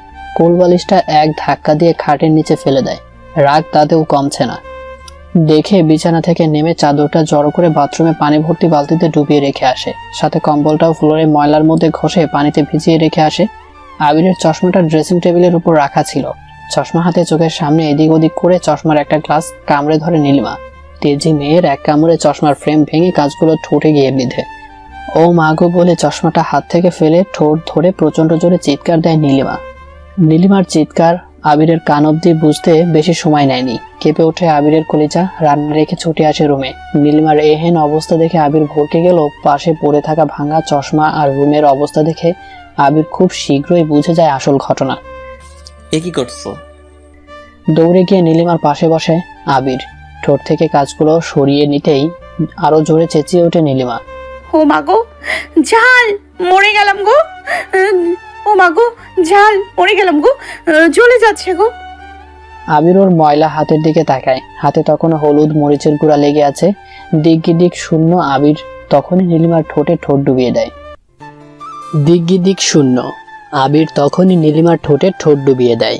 শুষে নেয় নীলিমার ঠোঁটের সবটুকু ঝাল। কিছুক্ষণ ঘোরের মধ্যে ছিল নীলিমা। হুঁশ ফেরে যখন, তখন আবির ধাক্কা দিয়ে সরিয়ে উঠে দাঁড়ায়। তোমার ঠোঁটের কাটা স্থানে অসাবধানতাবশত মরিচের গোড়া লেগে গিয়েছিল, তাই। পুরো কথা বলতে পারেনি আবির। নীলিমা হাত উঁচু করে আবিরকে থামতে বলে। আবির থেমে যায়। রাগে হনহনিয়ে স্টাডি রুমে ঢুকে দরজা আটকে দেয় নীলিমা। রান্না শেষে ভেজানো চাদর এবং কম্বল ধুয়ে ছাদে নিয়ে যায় আবির। এরই মাঝে নীলিমা ভাত নিয়ে খেতে বসে পড়ে। ছাদ থেকে ফিরে আবির আলমারি থেকে একটা নতুন চাদর বের করে বিছানা করে নেয়। বারান্দা থেকে বালিশ দুটো এনে ময়লা পরিষ্কার করে খাটে রাখে। খাটের নিচ থেকে কোল বালিশটা এনে খাটের এক পাশে রাখে। সব শেষে ফ্রেশ হওয়ার জন্য ওয়াশরুমে ঢোকে। আবির ফ্রেশ হয়ে বের হয়ে আসে। ততক্ষণে নীলিমার খাওয়া শেষ। পরনে তোয়ালে চেঞ্জ করে নীলিমার দিকে তাকায়। ভালোই হলো, খাওয়া দাওয়া সেরে নিয়েছেন, এবার রেডি হন, আমি আপনাকে নরসিংদী দিয়ে আসি। চলে যাচ্ছিল নীলিমা। আবিরের কথা শুনে থমকে দাঁড়ায়। চোখ বড় বড় করে তাকায়। এভাবে তাকিয়ে কেন আছেন? আমি কি বলছি বুঝতে পারেননি নাকি বাংলা বোঝেন না? আপনাকে আমি নরসিংদী আপনার গ্রামের বাড়িতে নিয়ে যেতে যাচ্ছি, তাই দয়া করে রেডি হন। কোনো কথা না বলে স্টাডি রুমে ঢুকে দরজা বন্ধ করে দেয় নীলিমা। অভিমানে গুমরে কেঁদে ওঠে। লাঞ্চ সেরে আবির স্টাডি রুমের দরজায় নক করে। আবিরের শব্দ শুনেই হো হো শব্দে অভিনয় করে কেঁদে ওঠে নীলিমা। ও মাগো, মরে গেলাম গো, ব্যথা। ভরকে যায় আবির। নীলিমার কান্নার ভেতরটা মোচড় দিয়ে ওঠে। নীলিমাকে দরজা খোলার জন্য একের পর এক দরজায় করাঘাত করছে আবির, কিন্তু ভুলে দরজা খুলছে না নীলিমা। যদি নরসিংদী নিয়ে রেখে আসে সেই ভয়ে দরজা খোলার সাহস পাচ্ছে না। অনেকক্ষণ পর দরজা খোলে নীলিমা। আবির তখনও দরজার সামনেই দাঁড়িয়েছিল। নীলিমা হন্যে হয়ে রুমে ঢুকে আবির। কি হয়েছে নীলিমা? কোথায় ব্যথা করছে? খুব ব্যথা করছে? এটা সেটা আরো কত কি। আবিরের কোনো প্রশ্নের উত্তর দেয়নি নীলিমা। শুধু গাল থেকে আবিরের দুহাত ছাড়িয়ে দিয়ে চুপচাপ বিছানায় শুয়ে পড়ে। আবির বিছানার পাশে বসে কিছুক্ষণ নীলিমার মাথায় হাত বুলিয়ে দেয়, তারপর ঘুমানোর কথা বলে চলে আসে। রাত্রের খাবার শেষে স্টাডি রুমে চলে যায়। স্টাডি রুমের দরজা আংশিক মিশিয়ে শুয়ে পড়ে নীলিমা। এ কি, উনি আজকে আমাকে এই রুমে থেকে নিয়ে যাচ্ছে না কেন? তবে কি উনি সকালের ঘটনায় সত্যি সত্যি রেখে গেছেন? উনি কি সত্যি সত্যি আমায় নরসিংদী রেখে আসবেন? না না, এ হতে পারে না। শোয়া থেকে উঠে বসে নীলিমা। আস্তে আস্তে দরজা ফাঁকা করে আবিরের রুমের দিকে উকি দেয়। কপালে হাত দিয়ে আনমনে কি যেন ভাবছে আবির। যাই, কাছে গিয়ে শুই। আমার কারণেই তো এরকম করছেন আজকে। আমি গিয়ে রাগটা ভাঙাই। নীলিমা স্টাডি রুমে দরজা মিশিয়ে আবিরের রুমে ঢোকে। আবির তখন আনমনে ভেবেই চলেছে। দরজাটা লক করে আবিরের গা ঘেঁষে শুইলেই হুঁশ ফেরে আবিরের। খানিকটা সরে আসে আবির, কিছুক্ষণ চুপ থাকে নীলিমা। তারপর আবারও আবিরের কাছে গিয়ে ওর উপরে একটা হাত উঠিয়ে দেয়। হাত ছড়িয়ে দেয় আবির। আবারও হাত রাখে নীলিমা, হাত সরিয়ে দেয় আবির। এবার এক হাতে ভর দিয়ে মাথা উঁচু করে তাকায়। আবির তখন বিপরীত মুখী হয়ে শুয়ে। পেছন থেকে আবিরকে জড়িয়ে ধরে আবিরের গালে হাত রাখে নীলিমা। এবার অনেকটা ভ্রুকুঁচকে বিরক্তিকর ভঙ্গিতে আবির নীলিমার হাতটা ছাড়িয়ে নীলিমার দিকে ফিরে তাকায়। মুখটা অমাবস্যার কালো অন্ধকারের ন্যায় কালো করে নীলিমা দূরে সরে যায়। আবিরের থেকে অনেকটা দূরত্ব রেখে মাঝখানে কোলবালিশ রেখে শুয়ে পড়ে নীলিমা। বাকি রাতের মধ্যে একবারও আবিরের কাছে ঘেঁষার চেষ্টা করেনি, তবে ফুপিয়ে ফুপিয়ে কান্নার আওয়াজটা শুনেছে আবির। ভোরে টুংটাং আওয়াজে ঘুম ভাঙে আবিরের। আবিরের জন্য রান্নাবান্নায় ব্যস্ত হয়ে পড়ে নীলিমা। খাওয়া দাওয়া মিস করেনি আবির, তবে নীলিমার সাথে কথাটা বলেনি। সারাদিনে একটা কথাও বলেনি। খাওয়া দাওয়া করেই বাইরে চলে যায় আবির। নামাজের টাইমে ফিরে আসে, অজু করে আবার বাইরে চলে যায়। কতভাবে নীলিমা আবিরের কাছে ক্ষমা চাইতে গিয়েছে, কিন্তু নীলিমাকে পাত্তাই দেয়নি আবির। রাত্রে খাওয়া দাওয়া করে নিজের রুমে বিছানায় গা এলিয়ে দিয়েছিল আবির। তখনই দরজা ঠেলে ভেতরে প্রবেশ করে নীলিমা। পরনে গোলাপি কালারের শাড়ি, তার সাথে মিলিয়ে হাতে একগোছা চুড়ি, ঠোঁটে হালকা লিপস্টিক আর চোখে গাঢ় কাজল। ব্যাস এটুকুই। চুরির রিনিঝিনির শব্দে আবির শুধু একবার দরজার দিকে তাকিয়েছে। নীলিমাকে এক নজর দেখে সাথে দৃষ্টি ফিরিয়ে নিয়েছে আবির। লাইটটা অফ করে কম্বলে মুখ ঢেকে শুয়ে পড়ে আবির। ভেতরটা ফেটে চৌচির হয়ে যায় নীলিমার। সবকিছু সহ্য করা গেলেও প্রিয় কারোর অবহেলা সহ্য করা যায় না। নীলিমাও পারেনি। বাইরে প্রচন্ড বেগে ঝড় বইছে, ঠিক তেমনটাও ভেতরের অজানা ঝড়ে ক্ষতবিক্ষত হয়ে যাচ্ছে। দৌড়ে স্টাডি রুমে চলে যায়। বিছানার মাঝখানে গিয়ে বসে নীলিমা। হাতের চুড়িগুলো একটা একটা করে খুলে ফেলে শাড়ির সাথে মিলিয়ে পড়া কানের লম্বা লম্বা দুল আর গলার মালা। শাড়িটাও চেঞ্জ করতে হবে, আর তাই আঁচলটা সরিয়ে রেখে ব্লাউজের হুকে হাত দিয়ে হুকগুলো খুলতে থাকে। ঠিক তখনই রুমে প্রবেশ করে আবির। পায়ের শব্দ পেয়ে আঁচল দিয়ে দ্রুত শরীর ঢেকে নিল নীলিমা, কিন্তু ততক্ষণে যা দেখার দেখে ফেলেছে আবির। আবির টের পেল ওর সমস্ত রক্ত মাথায় উঠে যাচ্ছে। সে আস্তে করে গিয়ে বসলো নীলিমার পাশে। নীলিমা বলল, আমি বড্ড বেশি করে ফেলেছি না? অবাক হলো আবির। হঠাৎ এই প্রশ্ন কেন? নীলিমা তাকিয়ে রইল আবিরের দিকে। আপনি খুব ভালো মানুষ মিস্টার আবির। আমি ঘুমোতে যাচ্ছি, কাল আমি চলে যাব, তবে আপনাকে কোনোদিন ভুলতে পারবো বলে মনে হয় না। দরজার দিকে পা বাড়ালো নীলিমা, ঘুরে দাঁড়ালো আবার। গুড নাইট মিস্টার আবির।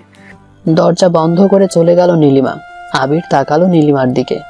ও কি বলে গেল কোনোদিন ভুলতে পারবে না, মানে কি এ কথার? নীলিমাকে ম্লান আর বিষণ্ণ লাগলো। উত্তর দিল, জানি না আমি। কিছুক্ষণ চুপচাপ বসে রইল দুজনে। বাতাসের আর্তনাদ ছাড়া অন্য কোনো শব্দ নেই। আবির চেষ্টাকৃত হাসি দিল। বৃষ্টিতে ভিজবে? মাথা নাড়ানো নীলিমা। ভিজবে না। চলে যাবার জন্য উঠে দাঁড়াচ্ছে। ওর হাত ধরে ফেললো আবির। যেও না, তুমি জানো এই মুহূর্তটির জন্যই অপেক্ষা করেছিলাম আমি। তোমার সাথে কথা বলতে চাই, তোমার মিষ্টি কণ্ঠটা শুনতে চাই। আবির উঠে বাতি নিভিয়ে দিল। শুধু ড্রিম লাইটের মৃদু আলোয় আলোকিত হয়ে থাকলো ঘর। আবির বসলো নীলিমার গা ঘেঁষে। এখন আরো রোমান্টিক লাগছে না? আবির দুহাত দিয়ে নীলিমার গাল স্পর্শ করে কথাটা বলল। হাতটা সরিয়ে দিল নীলিমা। আমি ঘুমাবো। জবাব আসে, রাত তেমন বেশি হয়নি, বাহির ভিতর একসাথেই মাতাল হাওয়া বইছে। পরস্পরকে জেনে নেওয়ার এই সুযোগটা হারাতে চাচ্ছি না। এবারও আবিরের হাত দুটো সরিয়ে দিল নীলিমা। আমি যাই। সত্যি মিস্টার আবির, আপনার সঙ্গে আমার থাকা সম্ভব নয়। এটা ঠিক না। মিস্টার বাদ দাও, আমাকে স্রেফ আবির বলে রাখতে পারো না?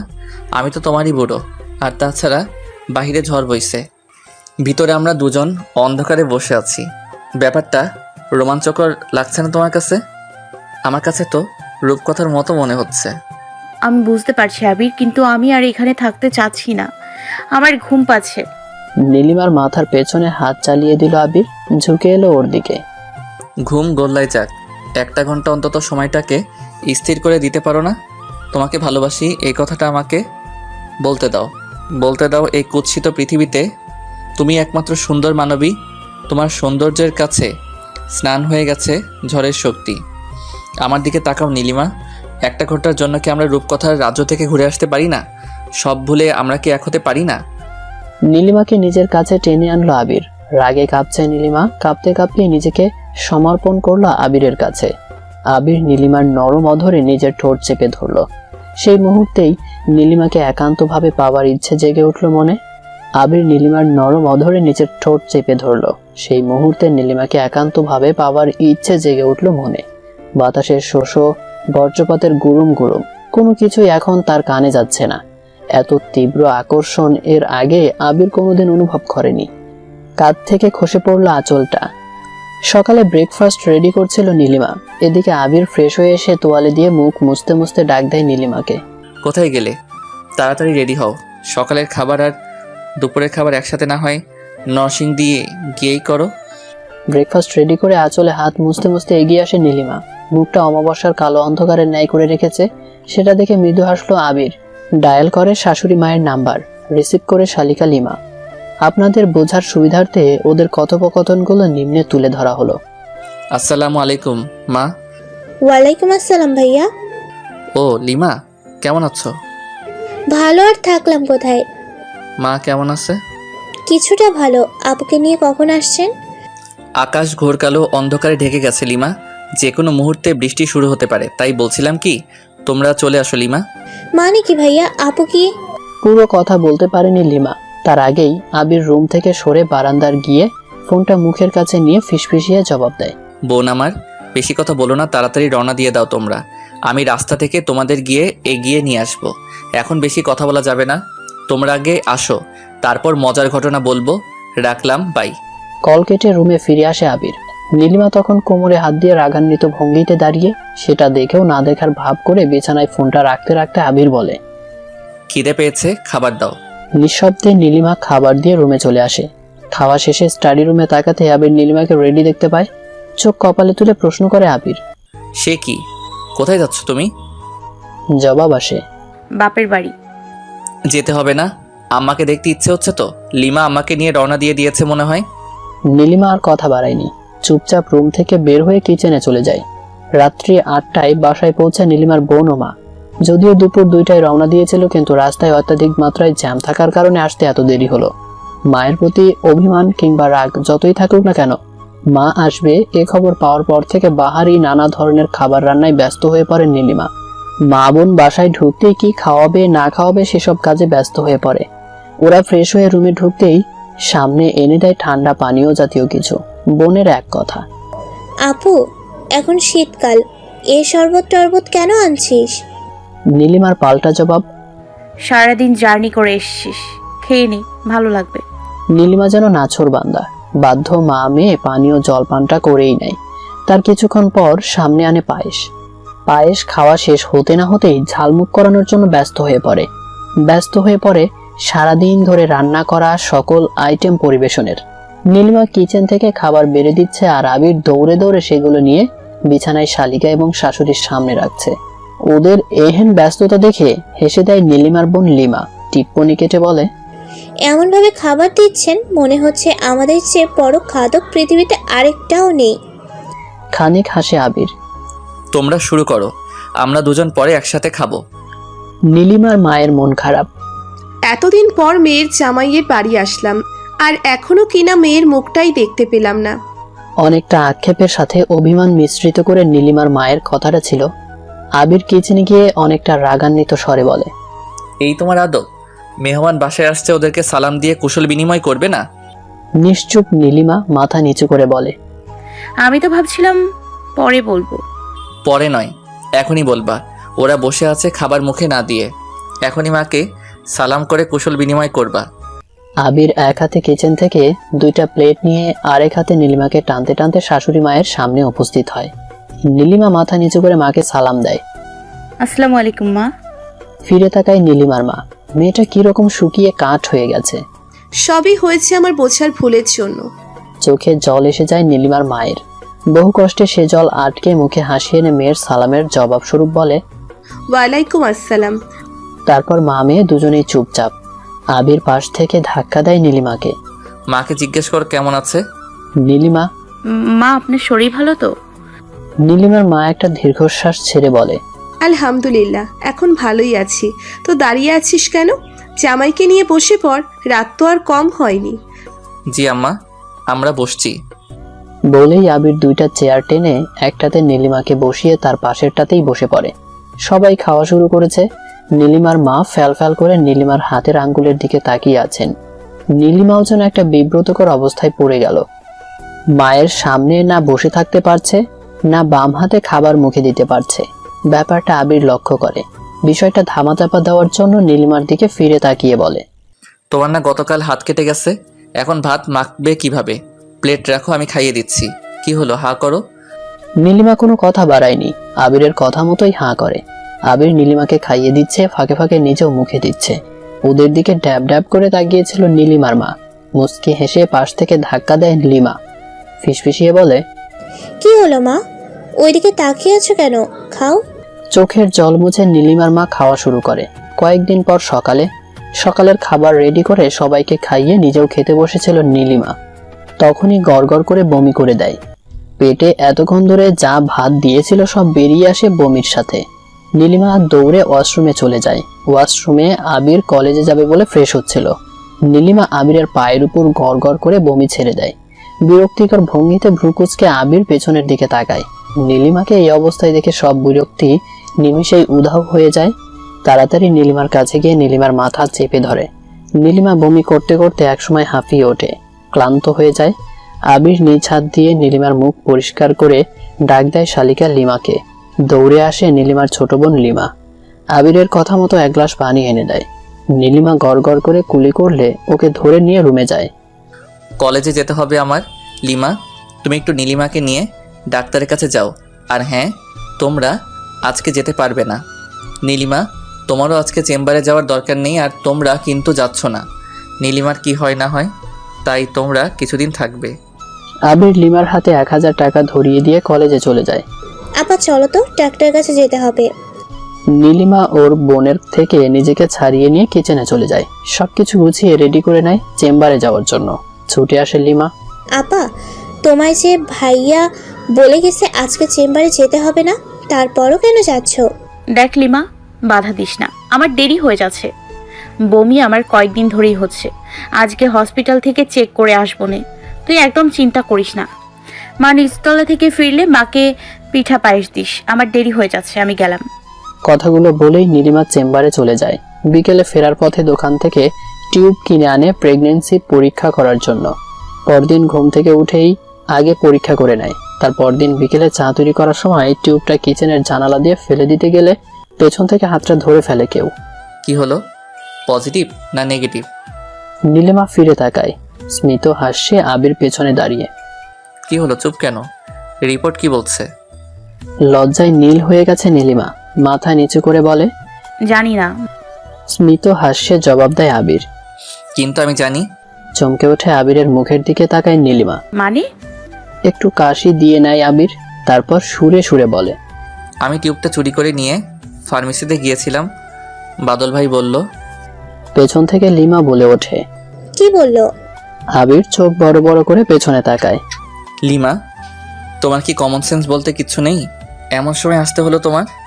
সরি ভাইয়া, আমি সত্যিই সরি। কথাটা বলে মাথা চুলকাতে চুলকাতে সে স্থান ত্যাগ করে লিমা। নীলিমা তখনও মাথা নিচু করে দাঁড়িয়ে। আবির আবারও সুরে সুরে বলা শুরু করে, বাদল ভাই বলেছে আমার বউটা। আপনার বউটা মা হতে চলেছে। নীলিমার মুখ থেকে কথাটা শুনে আবিরের চোখ বড় বড় নীলিমার দিকে তাকায়। নীলিমা অন্যদিকে তাকিয়ে বলে, কথাটা এভাবে ঘুরিয়ে বলে লজ্জা না দিলেই কি নয়? চলে যাচ্ছিল নীলিমা, হাতটা ধরে ফেলে আবির। আমি যে কত খুশি হয়েছি সেটা তোমাকে বলে বোঝাতে পারবো না নীলিমা। উফ, আমার অনেক দিনের শখ ট্রিপল বেবির, এবার বুঝি ইচ্ছেটা পূরণ হতে চলেছে। কি ট্রিপল বেবি? মানে? নীলিমাকে পেছন থেকে জড়িয়ে ধরে আবির। মানে আমার 3টা বেবি হবে। নীলিমা চোখ বড় বড় করে আবিরের দিকে তাকায়, মুখটাও কেমন হা হয়ে আছে। হওয়ার কথাই তো। আবির যা বলেছে তা শুনে শুধু নীলিমা নয়, যারা গল্পটি শুনেছে তারাও থ হয়ে গেছে। যাই হোক, লিসেনারদের কথা রেখে এখন আসা যাক ওদের প্রসঙ্গে। আবিরের গ্রামের বাড়ি থেকে কল করেছে আবিরের বাবা। সুখবরটা শোনার পর থেকে উতলা হয়ে আছেন উনি, কখন নীলিমাকে দেখবেন আর ওকে বাসায় নিয়ে যাবেন। আবিরের বাবা এত বেশি খুশি হয়েছেন যে ওনার আর তর্সই ছিল না, সাথে সাথেই রওনা দিয়ে দিয়েছে শহরের উদ্দেশ্যে। উনি চাচ্ছেন ওনার পুত্রবধূ গ্রামের বাড়িতে ওনাদের চোখের সামনে থাকুক। হ্যাঁ, নীলিমা হসপিটালেও যাবে, রোগী দেখবে, তবে সেটা ঢাকা নয়, গ্রামের নিকটস্থ ক্লিনিকে বসে। কথা অনুযায়ী আবিরের বাবা ঢাকায় এসে পৌঁছে। সেখানে একদিন থেকে পরদিন সকাল সকাল রওনা দিয়ে দেয় পুত্রবধূকে নিয়ে। নীলিমা যেতে চাচ্ছিল না, কিন্তু আবিরের জোরাজুরিতে যেতে বাধ্য হলো। আবির নিজে গিয়ে ওদের গাড়িতে তুলে দিয়ে আসে। ওদের বিদায় দিয়ে বাসায় ফিরে আসে। খুব খারাপ লাগছিল আবিরের, বাসাটাও কেমন ফাঁকা হয়ে গেছে। সেদিন আর কলেজে যায়নি আবির, পুরো দিনটাই কাটিয়ে দিয়েছে বন্ধুদের সাথে আড্ডা দিয়ে। কিন্তু শত ব্যস্ততার পরও আবির যখন বাসায় ফিরে আসে তখন শূন্যতারা ওকে গভীরভাবে আঁকড়ে ধরে। বারান্দায় ঝুলে থাকা নীলিমার ওড়না, ড্রেসিং টেবিলের ওপর পড়ে থাকা দুটো চুড়ি, আয়না, চিরুনি আর কাজল দেখে আবিরের ভেতরটা গুমড়ে কেঁদে ওঠে। যেদিকে তাকায় সেদিকেই শুধু শূন্যতা। এই শূন্যতার সাথে আবির বেশি দিন লড়াই করতে পারেনি। 5 মাস অতিবাহিত হতে না হতেই আবির কলেজ থেকে ছুটি নেয়। স্ত্রীর অসুস্থতার কথা শুনে এবং প্রিন্সিপালের আন্তরিকতায় আবিরের দরখাস্ত মঞ্জুর হয়ে যায়। আবির ছুটি পেয়ে যায় 6 মাসের। যদিও এই 5 মাসের ভেতর আবির অনেকবার গ্রামের বাড়িতে গিয়ে নীলিমাকে দেখে এসেছে, কিন্তু আজ কেন জানি আবিরের অন্যরকম এক ভালো লাগা কাজ করছে। টানা 4 ঘন্টা জার্নি শেষে সন্ধ্যা 7টার দিকে আবির গ্রামের রাস্তায় পৌঁছে। নামাজ শেষে শাশুড়ির জন্য চা তৈরি করতে গিয়েছিল নীলিমা। আকস্মাৎ পেটের ভেতর কি যেন মোচড় দিয়ে ওঠে। ও মাগো করে পেট চেপে ধরে নীলিমা। খুব খারাপ লাগছিল নীলিমার, তাই চোখ বুজে কিছুক্ষণ দাঁড়িয়েছিল। পর মুহূর্তে শাশুড়ির ডাক পড়াতে তাড়াতাড়ি কাপে চা ঢেলে শাশুড়ির রুমে যায়। চা দিয়ে নীলিমা ধীর পায়ে দরজার কাছেও পৌঁছাতে পারেনি, তার আগেই নীলিমার শাশুড়ি ঝাড়ি শুনতে পায়। এইসব কি, চা নাকি অন্য কিছু? ভয়ে কেঁপে ওঠে নীলিমা, কাপা গলায় বলে, মা, আসলে আমার পেটে একটু খারাপ লাগছিল, তাই চাটা একটু লেগে গেছে। ধমক দেয় শাশুড়ি, বাচ্চা আমরাও পেটে ধরেছি, কিছু না হতেই তোমার মতো ও আহ করিনি। বলি পেটে কয় বাচ্চা ধরেছো যে এখনই হাঁপিয়ে উঠেছ? কোনো কথা বলেনি নীলিমা, নিঃশব্দে শাশুড়ির রুম থেকে বিদায় নেয়। দরজার সামনেই আবির দাঁড়িয়ে। চমকে যায় নীলিমা। আপনি? গম্ভীর মুখে জবাব দেয় আবির। আমি। আবিরের মুখ দেখে নীলিমা বুঝতে পারে ওদের বউ শাশুড়ির কথোপকথনগুলো অন্তরাল থেকে শুনে নিয়েছে আবির। নীলিমা চাচ্ছে না এসব নিয়ে এখন সংসারে অশান্তি সৃষ্টি হোক, মা ছেলের মধ্যে মনোমালিন্য হোক। আর ঠিক সে কারণেই আবিরের সামনে থেকে কেটে পড়ার জন্য ধীর পায়ে নীলিমার সামনের দিকে এগোচ্ছে। দাঁড়াও। পেছন থেকে ডাক দেয় আবির। থেমে যায় নীলিমা। দৌড়ে গিয়ে ব্যাগটা রুমে রেখে এসে নীলিমার কাঁধে হাত রাখে আবির। তারপর সাবধানে নীলিমাকে নিয়ে রুমে পৌঁছে। বিছানার একপাশে নীলিমাকে বসিয়ে ব্যাগ থেকে আঙ্গুর আপেল বের করে। নীলিমা ক্লান্ত চোখে আবিরের মুখের দিকে তাকিয়ে আছে। কি হলো, নাও। নীলিমা কথা বাড়ায়নি, আবিরের হাত থেকে কয়েকটা আঙ্গুর নেয়। নীলিমা আঙ্গুর খাচ্ছে আর আবির ফ্লোরে নীলিমার পায়ের কাছে বসে নীলিমার খাওয়া দেখছে। বড্ড খিদে পেয়েছিল নীলিমার, তাই তো হাতের গুলো খাওয়া শেষ হলে আবিরের আর কিছু বলতে হয়নি। নীলিমা নিজে নিজেই আবিরের হাত থেকে আঙ্গুর নিয়ে খাওয়া শুরু করে। হঠাৎই আবিরের চোখের দিকে চোখ পড়তেই লজ্জা পেয়ে যায় নীলিমা। চোখ ফিরিয়ে উঠতে চাইলে আবির হাত টেনে ধরে। নীলিমা আবারও বসে, তবে এবার আবিরের দিকে তাকায়নি, অন্যদিকে তাকিয়ে বলে, আমি আর খাবো না। আবির ধমক দেয়, একদম না করতে পারবা না, এটা খাও। বলেই আবির নীলিমার হাতে একটা আপেল ধরিয়ে দেয়। তারপর ফ্রেশ হতে চলে যায়। আবির ফ্রেশ হয়ে আসে, ততক্ষণে নীলিমার অর্ধেক আপেল খাওয়া শেষ। আবিরকে দেখেই বিনীত ভঙ্গিতে নীলিমা বলে ওঠে, আমি আর খেতে পারছি না, একদম খিদে নেই, এটা ফেলে দিই। নীলিমা জানালা দিয়ে আপেলটা ছুঁড়ে ফেলার জন্য হাত উঁচু করতেই আবির হাতটা ধরে ফেলে। আপেলটা নীলিমার হাতে থাকা অবস্থাতেই আপেলে আলতো করে কামড় দেয় আবির। খেতে শুরু করে আপেল। নীলিমার হাতে রেখেই আবির নীলিমার অর্ধ খাওয়া আপেলটা খেতে শুরু করে। সবশেষের অংশটি নীলিমার একদম হাতের তালুতে চলে যায়। আবির সেটা নিয়েও খেয়ে ফেলে। নীলিমা ঢ্যাপ ঢ্যাপ করে আবিরের মুখের দিকে তাকিয়ে আছে। আবির একটা মৃদু হাসি দিয়ে বলে, তোমার খিদে নেই, কিন্তু আমার খিদে ছিল। তাই বলে আপনি? পুরো কথা বলতে পারেনি নীলিমা, তার আগেই থামিয়ে দেয় আবির। এটা মাকে দিয়ে আসি। বলেই ফলের একটা কার্টুন নিয়ে আবির রুম থেকে বেরিয়ে যায়। একটু আগে আবির শুনেছে ওর মা অত্যন্ত বাজেভাবে নীলিমার সাথে কথা বলেছে। এই জন্য আবিরের মনটা খুব খারাপ। কথা বলতে ইচ্ছে হচ্ছিল না ওর, তারপরও মা তো। মনের কষ্ট মনেই চাপা রেখে আবির ওর মাকে সালাম দিয়ে কুশল বিনিময় করে। সবশেষে ফলের কার্টুনটা মায়ের সামনে রেখে চলে আসে। রাতের খাবার খাওয়ার জন্য খাবার টেবিলে বসেছে আবির এবং ওর বাবা মা। নীলিমা ধীর পায়ে সবার দিকে খাবার এগিয়ে দিচ্ছে। এক নাগারে অনেকক্ষণ দাঁড়িয়ে থেকে রান্না করার ফলে ক্লান্ত হয়ে গিয়েছিল নীলিমা, তাই একটু ধীর পায়েই এগোচ্ছিল শ্বশুরের দিকে। এরই মাঝে শাশুড়ির মন্তব্য, আবার কি ঘন্টাখানেক পরে তরকারি দেবে নাকি? ক্লান্ত নীলিমা মলিন মুখে শাশুড়ির দিকে তাকিয়ে বলে, আসছি মা। পাশ থেকে আবির বলে ওঠে, কি ব্যাপার? সবাইকে যে খাওয়াচ্ছ, তুমি কখন খাবে? নীলিমা ওর শাশুড়ির মুখের দিকে তাকিয়ে ঢোক গিলে বলে, আপনারা খেয়ে উঠুন, আবার এখন খিদে নেই, আমি পরে ধীরে সুস্থে খাবো। ব্যাপারটা ভালো ঠেকেনি আবিরের কাছে। রাত্রে সবার খাওয়া শেষে নিচে মাদুর পেতে বসে নীলিমা। প্রতিদিনের মতো সেদিনও নীলিমার শাশুড়ি প্লেটের মাঝখানে করে কিছু ভাত আর তরকারি এনে দিয়ে যায়। প্রচন্ড খিদে পেটে গপগপ করে খাওয়া শুরু করে নীলিমা। নিমিষেই শেষ হয়ে যায় প্লেটের সকল ভাত। ধীরে ধীরে উঠে দাঁড়িয়ে নীলিমা এগিয়ে যায় কিচেনের দিকে। কিচেনে দাঁড়িয়েই তাড়াতাড়ি করে কয়েক মুঠো ভাত মুখে পুরে নেয়। মাছের ভাজা দেখে লোভ সামলাতে পারেনি নীলিমা। মাছের ভাজিটা হাতে নিয়ে খাবার টেবিলের কাছে ফিরে যাচ্ছিল নীলিমা, অগ্নি থমকে দাঁড়ায়। ওর চোখের সামনে শাশুড়ি অগ্নি মূর্তির ন্যায় দাঁড়িয়ে। শাশুড়িকে দেখে ভয়ে গলা শুকিয়ে যাওয়ার উপক্রম নীলিমার। আমতা আমতা করা শুরু করে নীলিমা। না মানে মা, আমার খিদে। পুরো কথা বলতে পারেনি নীলিমা, তার আগেই হাত থেকে মাছের ভাজিটা ছিনিয়ে নেয় শাশুড়ি। গড় গড় করে বলতে থাকে, কতবার করে বলেছি কই মাছ টাকি মাছ এসব খাবি না, এইসব খেলে বাচ্চা কালো হয়। আর তুই আমার কথা কানেই নিস না। নিবি কেন? তোর তো খাওয়া হলে কিচ্ছু লাগে না। না হলে আমি তোকে কতবার করে বলেছি বেশি খাবি না, বেশি খেলে সন্তান বড় হয়ে যাবে, প্রসবের সময় কষ্ট হবে। বান্দর, জানের ভয় নাই, খালি খাই খাই। মা, টাকি মাছ বলেন কই মাছ বলেন, এসবে গর্ভবতীর কোনো ক্ষতি হয় না। এসব গর্ভের শিশুর জন্য ভালো, পুষ্টিকর। বাচ্চা পেটে আসার পর থেকে 6 মাস পর্যন্ত শিশুর। পুরো কথা বলতে পারেনি নীলিমা, মুখ থেকে কথা ছিনিয়ে নেয় ওর শাশুড়ি। বেয়াদবের মতো মুখে মুখে তর্ক করবে না। বাচ্চা আমরাও প্রসব করছি, তাই কিসে বাচ্চার ভালো হয় কিসে মন্দ সে বিষয়ে আমরা একটু বেশি জানি। যাও, হাত ধুয়ে ঘুমাতে যাও। হাতটা ধুয়ে নিঃশব্দে নিচের দিকে তাকিয়ে সে স্থান ত্যাগ করে নীলিমা। মাঝরাত্রে ঘুম ভেঙে যায় নীলিমা।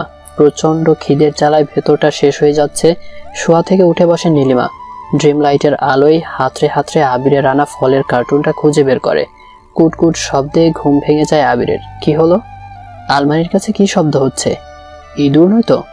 হুট করে লাইটটা জ্বালিয়ে দেয় আবির। আলমারির দিকে তাকিয়ে থ হয়ে যায় আবির। আলমারির পাশেই ছোট্ট সোফায় বসে কলার খোসা ছাড়িয়ে আপন মনে কলা খাচ্ছে নীলিমা।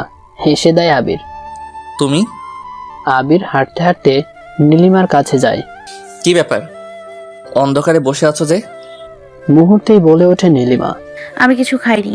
হা হা করে অট্ট হাসিতে মেতে ওঠে আবির। এ যেন সেই পুরনো প্রবাদ, ঠাকুর ঘরে কে রে, আমি তো কলা খাইনি, কথাটার মতোই। কথাটা বলে থতমত খেয়ে যায় নীলিমা। আবিরের হাসি শুনে টের পায় কত বড় বোকামির পরিচয় দিয়েছে। বোকামির জন্য আনমনে নীলিমা নিজে নিজেকে গালি দিচ্ছে। হাসি থামালো আবির। নীলিমার সামনে একটা চেয়ার টেনে বসে পড়ল।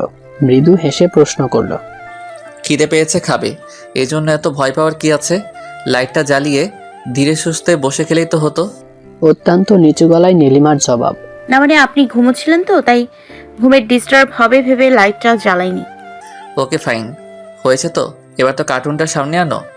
নীলিমা কার্টুনটা সামনে এনে আপন মনে খাওয়া শুরু করছে। আবির চেয়ারে বসে গালে হাত দিয়ে নীলিমার খাওয়া দেখছে। একটা সময় তৃপ্তির ঢেকুর তুলে উঠে দাঁড়ায়। বসা থেকে উঠে নীলিমার হাত ধরে আবির। ধীর পায়ে নীলিমা বিছানার দিকে এগোচ্ছে। বিছানায় শুইয়ে দেয় আবির নীলিমাকে। তারপর লাইটটা অফ করে নিজেও গিয়ে শুয়ে পড়ে নীলিমার পাশে। অন্যদিকে মুখ করে শুয়ে আছে আবির।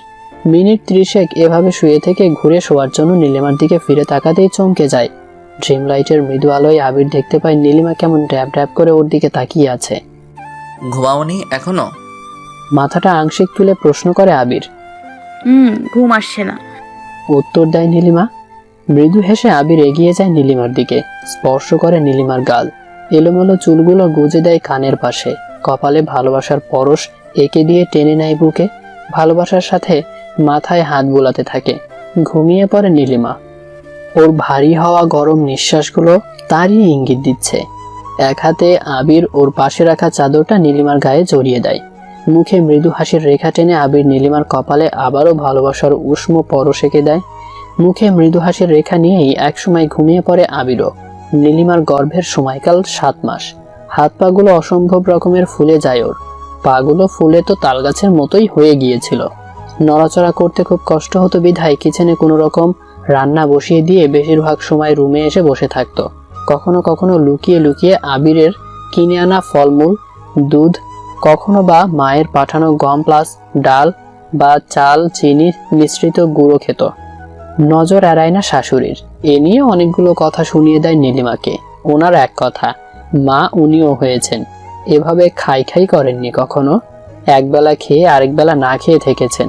নীলিমার ভাষ্যমতে খাওয়া নিয়ে আমার শাশুড়ি আমাকে যতগুলো কথা শুনিয়েছেন ততগুলো কথা বোধহয় আমি কালো হয়ে জন্মে নেওয়াতেও শুনিনি। সেদিন নীলিমার শরীরটা প্রচণ্ড খারাপ লেগেছিল। এই সময় বাসার কাজের লোক তাড়িয়ে দেওয়ার জন্য মনে মনে বাসার সকলকে বকে এক করে ফেলে আবির। চাল ডাল গম চিনির যৌথ মিশ্রণে তৈরি পুষ্টিকর খাবার নীলিমাকে খাইয়ে দিয়ে প্লেটে কিছু ফল ধুয়ে নীলিমাকে খেতে বলে। সকালের ব্রেকফাস্ট তৈরির জন্য দ্রুত কিচেনের দিকে পা বাড়ায় আবির। দ্রুত বাবা মায়ের পছন্দের খাবার তৈরি করে নীলিমার জন্য ভাত বসিয়ে দেয়। নীলিমার আবার ভাত হলে কিচ্ছু লাগে না, বড্ড খেতে চায় মেয়েটা। কিন্তু খাবার সামনে নিলে এক মুঠো ভাতের বেশি খেতে পারে না। যাও খায় সেটা আবিরের জোরাজুরিতে। ভাত বসিয়ে দিয়ে দ্রুত তরকারি কুটছিল আবির। পেছন থেকে কিচেনে ঢুকে ওর মা। আবির তরকারি কুটে চুলায় তরকারি বসিয়ে দিয়েছে। নিঃশব্দে দাঁড়িয়ে থেকে মা ছেলের পাক্কা রাঁধুনির মতো রান্না করার দৃশ্য দেখে নিঃশব্দেই আবার কিচেন থেকে প্রস্থান করেন। কিচেন থেকে বেরিয়ে উগ্র মেজাজ নিয়ে সোজা আবিরের রুমে ঢোকেন। নীলিমা তখন খাটে হেলান দিয়ে বসে এক একটা করে আঙ্গুর মুখে দিচ্ছিল। হঠাৎই পায়ের শব্দ পেয়ে দরজার দিকে তাকায়। আচমকা শাশুড়িকে দেখে থতমত খেয়ে যায় নীলিমা। হাত থেকে ফলটা পড়ে যায়। কাছে আসেন আবিরের মা। তাচ্ছিল্যের হাসি হেসে বলেন, কালে কালের কত কি দেখতে হবে। বউ নবাব জাতির মতো পালঙ্কে শুয়ে থাকবে আর জামাই গিয়ে রান্না করবে। হায় রে, একটা বাচ্চা পেটে ধরে মনে হচ্ছে বিশ্ব জয় করে ফেলেছে। ভয়ে ঢোক গিলে নীলিমার জবাব, মা শরীরটা খুব দুর্বল লাগছিল তাই। হাত উঁচু করে নীলিমার শাশুড়ি ওরফে আবিরের মা। তারপর মুখ বাঁকিয়ে বলে, দুর্বল লাগে? সারাদিন শুয়ে বসে থেকে বলে দুর্বল লাগে। ওরে, পেটে বাচ্চা আমিও ধরেছিলাম। তোমার মতো এত পায়ে পা তুলে শুয়ে থাকিনি। 7 মাসের বাচ্চা পেটে রেখেও রান্না করেছি, কুয়া থেকে পানি তুলে আনছি, ঢেকিতে ধান ভেঙেছি। অথচ কোনো নিচু বংশের থেকে আসিনি আমি। নাম করা পুরনো ধনী ছিলেন আমার দাদা, তারই সন্তান আমার বাবা। মাঠখোলাতে বিরাট বড় কাপড়ের দোকান ছিল ওনার। বছর শেষেও ঢুলি ভরা ধান গম থাকতই। এত বড় খানদানি বংশের মেয়ে হয়েও শ্বশুরবাড়িতে দিন কাটিয়েছি খেয়ে না খেয়ে। আর উনি খাবারের নিচে ডুবেই থাকেন সব সময়, আর কাজের বেলায় যত অজুহাত। অনেকগুলো তিক্ত কথা শোনান আবিরের মা নীলিমাকে। কারো পায়ের আওয়াজ শুনে দ্রুত বের হয়ে যান রুম থেকে। খাটে মাথা রেখে দু চোখের নোনা জল ছেড়ে দেয় নীলিমা। রুমে প্রবেশ করে আবির। আবিরের আসার শব্দ পেয়ে দ্রুত চোখের জল মুছে নেয় নীলিমা। কি ব্যাপার, এভাবে শুয়ে আছো কেন? বলেই কাছে আসে আবির। ফলের প্লেটের দিকে তাকিয়ে বলেন, কি হলো, এগুলো খাওনি যে? ভেজা গলায় নীলিমার জবাব, খেয়েছি, আর খেতে ইচ্ছে হচ্ছে না, একটু পরে খাই।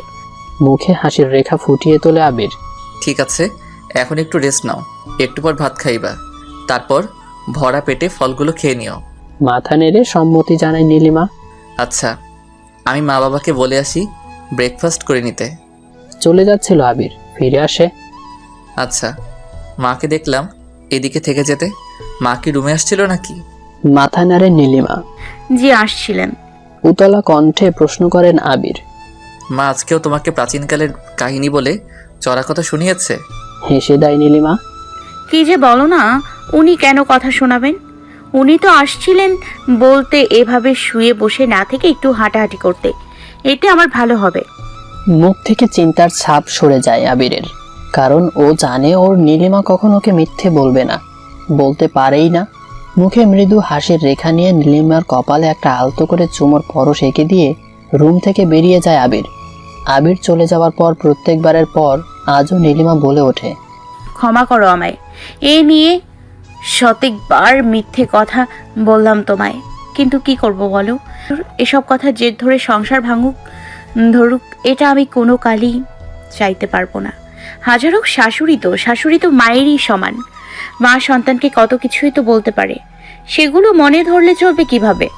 আর তাছাড়া উনি বুড়ো হয়ে গেছেন, বয়স হয়েছে, এখন একটু একটু এসব বলবে। এসব মনে নিয়ে বসে থাকলে যে হয় না, কারণ আমরা মেয়ে জাত। একটা দীর্ঘশ্বাস ছেড়ে জানালার পাশে গিয়ে দাঁড়ায় নীলিমা। ক্লান্ত দৃষ্টি মেলে দেয় দূর অজানায়। খানিক বাদেই মুখে মৃদু হাসির রেখা ফুটে ওঠে নীলিমার। টেবিলের উপর ঢেকে রাখা দুধের গ্লাসটা হাতে নিয়ে এক চুমুকে সবটুকু দুধ খেয়ে ফেলে। আর যাই হোক, এমবিবিএস নীলিমার সন্তান কখনো অপুষ্টিতে ভুগতেই পারে না। কথাটা বলে একটা রহস্যজনক হাসি দেয় নীলিমা। সারাটা ক্ষণ ক্লান্ত নীলিমাকে আবির আরো ক্লান্ত করে দিত এটা খাও ওটা খাও করে। রান্না করার সময় হলে নীলিমা যখন ধীর পায়ে রান্নাঘরে যেত, আবির তখন চেয়ার হাতে পেছনে এসে দাঁড়াতো। নীলিমাকে জোর করে রান্নাঘরের এক কোণে চেয়ারে বসিয়ে নিজেই রান্নায় লেগে পড়তো। রান্নাটা আবির বেশ পারে, কারণ ঢাকায় থেকে আবির যখন পড়াশোনা করত তখন বন্ধুরা মিলে রান্না করে খেত। তারপর আবিরের চাকরি হলো, এদিকে ওর বাবাও ফ্ল্যাট কিনলো। নতুন বাসায়ও আবির নিজে নিজেই রান্না করে খেয়ে কলেজে যেত। যদিও ওর বাবা বলেছিল কাজের জন্য কোনো লোক রাখতে, অন্ততপক্ষে রান্নাটা যাতে করে দিতে পারে, কিন্তু আবির একটু অন্যরকম। উচ্চ বংশের জন্ম নিয়েও খুব অনাড়ম্বর জীবন যাপন করত। সর্বোপরি নিজের কাজ নিজে করে খেতে পছন্দ করত।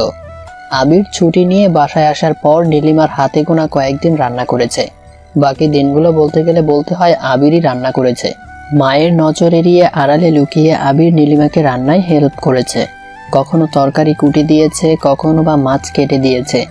কারো পায়ের শব্দ পেলে কিচেন থেকে দৌড়ে বের হয়ে বাথরুমে ঢুকে যেত আবির, আর নীলিমা রান্নায় দাঁড়িয়ে পড়ত।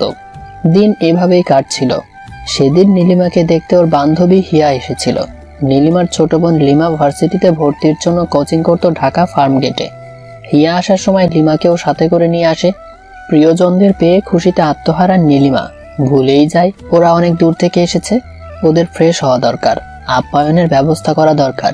সব ভুলে খুশিতে আত্মহারা নীলিমা এক বিরাট গল্প জুড়ে দেয় বান্ধবী ও বোনের সাথে। দরজার সামনে এসে দাঁড়ায় নীলিমার শাশুড়ি। দূর থেকে ইশারায় ডাক দেয় নীলিমাকে। শাশুড়ির ডাকে সাড়া দেয় নীলিমা। নীলিমার শাশুড়ি ফিসফিসিয়ে বলেন, গল্প যে জুড়ে দিয়েছো, বাসায় রান্না করার মতো কিছু আছে? নীলিমা নিচু স্বরে নাবোধক জবাব দেয়। অনেকটা রাগ দেখিয়ে বলেন, কিছুই নেই, এদিকে বাসায় মেহমান এসেছে। কোথায় আবিরকে ফোন দেবে তা না করে গল্প জুড়ে দিয়েছে।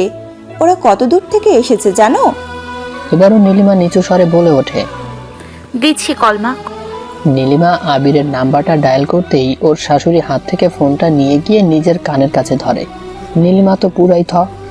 কানে ফোন রেখেই গম্ভীর মুখে শাশুড়ির প্রশ্ন, কি হলো, এখানে দাঁড়িয়ে আছো কেন? ওদেরকে শরবত দাও, আমি ফ্রিজে রেখে এসেছি। আর নুডলস রান্না করেছি দেখো, এগুলো সামনে এনে দাও। দিচ্ছি বলে নীলিমা কিচেনের দিকে পা বাড়ায়। নীলিমার শাশুড়ি এমনিতেই ওকে যত তিক্ত কথা শোনাক না কেন, বাসায় মেহমান আসলে দৌড়াতে থাকে কি খাওয়াবেন না খাওয়াবেন। এটা একটা ওনার বিশেষ গুণ। আবির সওদা করে তাড়াতাড়ি ফিরে আসে। আবির ফিরে আসলে ওর হাত থেকে বাজারের ব্যাগটা নিয়ে দ্রুত রান্নাঘরে চলে যায় নীলিমার শাশুড়ি। নীলিমা চুপসে দাঁড়িয়ে আছে শাশুড়ির পেছনে, আর ওর শাশুড়ি রান্না করছে। পেছনে ফিরে নীলিমার শাশুড়ি, কি হলো, এখানে দাঁড়িয়ে আছো কেন? ফ্রিজে দেখো ফল রাখা আছে, ভালোভাবে ধুয়ে ওইগুলো ওদের সামনে দাও। নীলিমা শাশুড়ির কথা মতো ফ্রিজ থেকে ফল বের করে নিঃশব্দে রান্নাঘর ত্যাগ করে। রাত্রে খাওয়া দাওয়ার পর নীলিমা ওর বান্ধবী হিয়া এবং বোন লিমাকে নিয়ে গেস্ট রুমে যায়। ফিরে আসছিল নীলিমা, পেছন থেকে বলে ওঠে লিমা, আমি দুনিয়াতে অনেক অনেক মানুষ দেখেছি, কিন্তু আমার আপন মতো মানুষ দেখিনি। পেছন ফিরে তাকায় নীলিমা। গড় গড় করে বলতে থাকে লিমা। তুই কি রে আপু? একজন শিক্ষিত প্রতিষ্ঠিত মেয়ে হয়ে কি করে তুই তোর শাশুড়ির এত অত্যাচার সহ্য করছিস? রেগে যায় লিমা। খবরদার, আর একটা কথা বলবি না। পাশ থেকে বলে ওঠে হিয়া। কেন? বললে কি করবি? ও কি মিথ্যা কিছু বলছে নাকি? বান্ধবীর কথায় চেহারার বিরক্তি ফুটে ওঠে নীলিমার মুখে। বিরক্তি ভাব নিয়েই প্রশ্ন করে। চুপ করবি? কেন চুপ করব? আর কত এই মহিলার অত্যাচার সহ্য করবি? এমনভাবে মানসিক অত্যাচার চলতে থাকলে তুই তো পাগল হয়ে যাবি। আর তুই একটা শিক্ষিত মেয়ে হয়ে কি করে এসব সহ্য করছিস? কেন প্রতিবাদ করছিস না? তুই বুঝতে পারছিস খাওয়ার অভাবে, শুধুমাত্র খাওয়ার অভাবে তোর কি পরিমাণ ক্ষতি হচ্ছে? তুই বুঝতে পারছিস পরবর্তীতে একটা বাচ্চার উপর কত বড় প্রভাব ফেলতে পারে? হিয়া থামতে না থামতেই লিমা বলে ওঠে। কাকে কি বোঝাচ্ছ আপু? উনি তো তোমার আমার মতো সাধারণ কোনো মানুষ না যে আমাদের কথা বুঝবেন। উনি হচ্ছেন নায়িকা শাবানা, সেই মহৎ হৃদয়ের শাবানা যিনি শাশুড়ির অবর্ণনীয় অত্যাচার সহ্য করেও কিচ্ছু বলবে না। উনি মহান হিয়া আপু। তোমার কি মনে হয় এরকম মহান হৃদয়ের অধিকারী নায়িকা শাবানা আমাদের কথা শুনবে? শাশুড়ি যদি ওনাকে 3 বেলা ভাত নাও দেয় তবুও উনি মুখ খুলবেন না। হিয়া লিমাকে থামিয়ে দিয়ে নীলিমার পাশে গিয়ে দাঁড়ায়। কাঁধে হাত রেখে বলেন। নীলিমা, আমার মনে হয় তোর শাশুড়ির ব্যাপারটা আবির স্যারকে খুলে বলা দরকার। এভাবে তো চলতে পারে না। আর কতদিন অভুক্ত থাকবি? শুধু তো কথায় মারেন না, উনি ভাতেও মারেন। এই অবস্থা চলতে থাকলে তো তোর বাচ্চার ক্ষতি হবে। তাই বলছি, প্লিজ স্যারকে খুলে বল সবটা। কথাগুলো বলে নিঃশ্বাসও ফেলতে পারেনি হিয়া। তার আগেই পেছন থেকে বলে ওঠে আবির। ওর বলতে হবে না, আমি সব জানি। চমকে ওঠে পেছনে তাকায় হিয়া। আবিরকে এভাবে রুমে এগিয়ে আসতে দেখে কলিজার পানি শুকিয়ে যায় হিয়া সহ লিমার।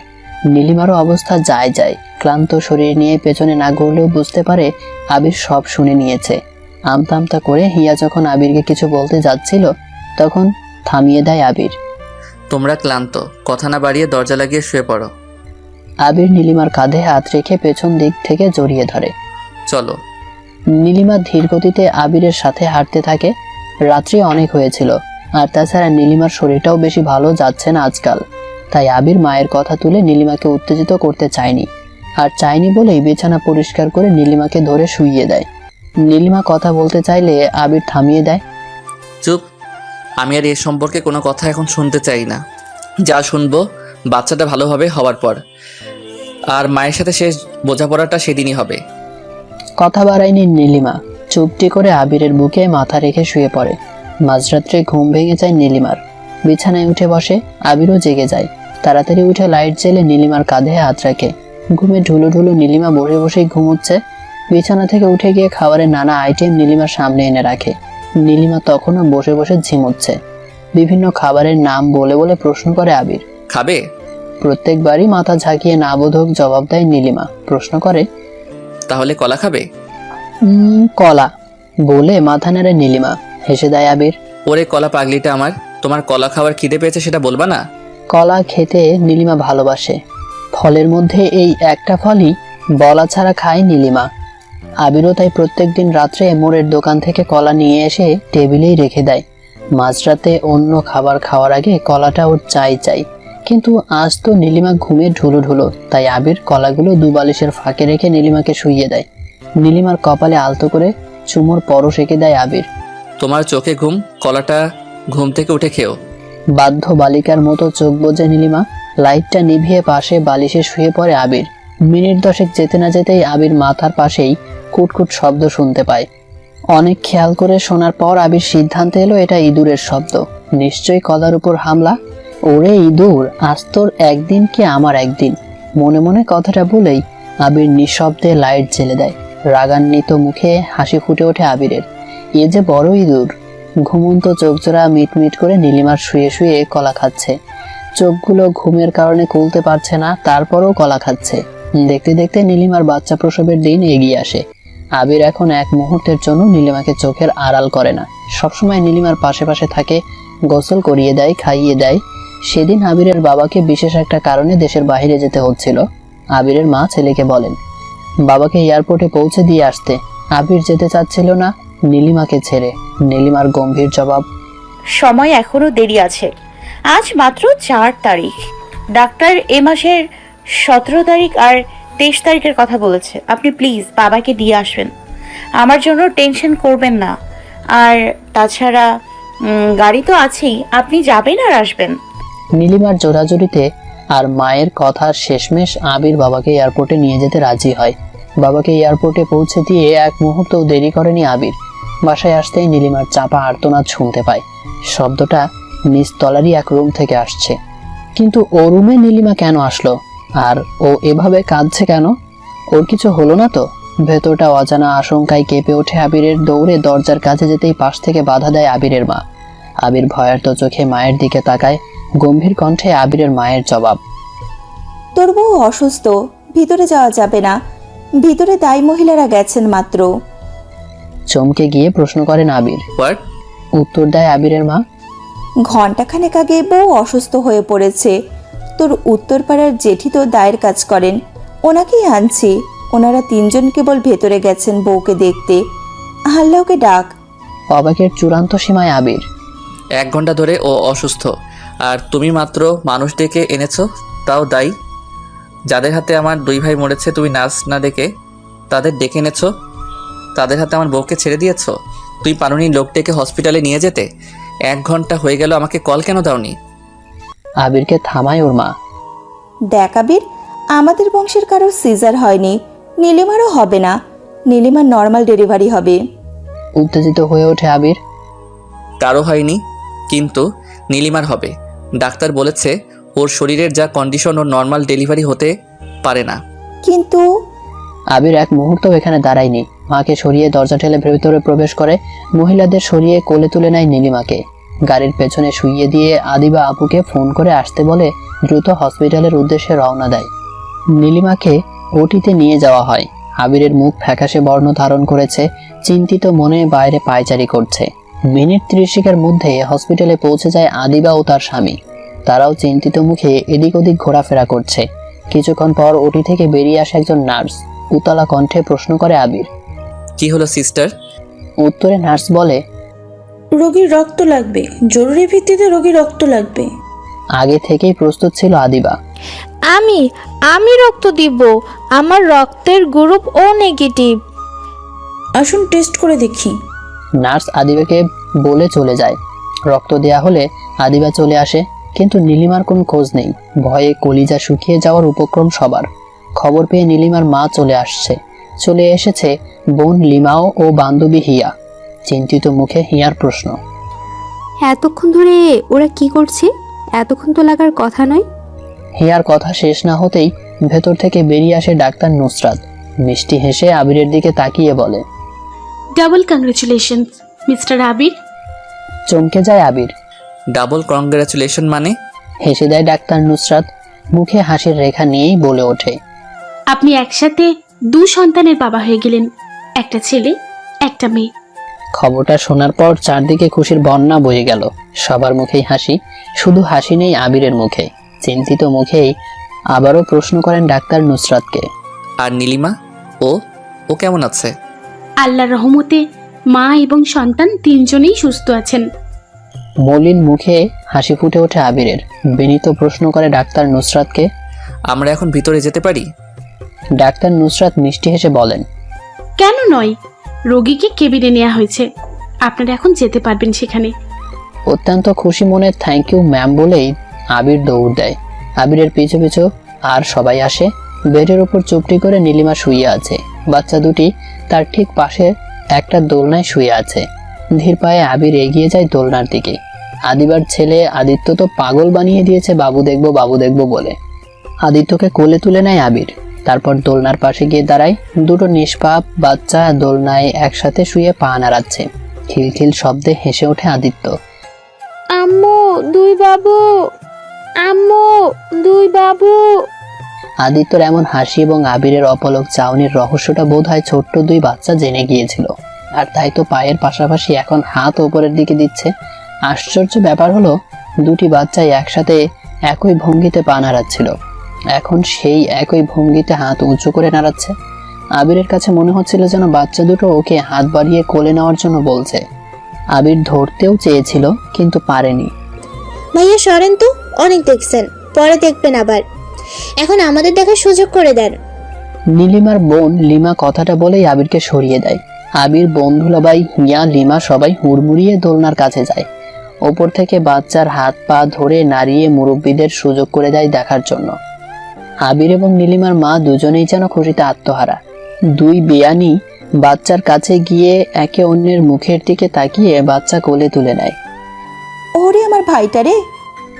কথাটা বলেই আবিরের মা ছেলেটাকে কোলে তুলে নেন। বাচ্চাকে নিয়ে হেঁটে ঝাঁকিয়ে নিজে নিজেই কথা বলতে শুরু করেন।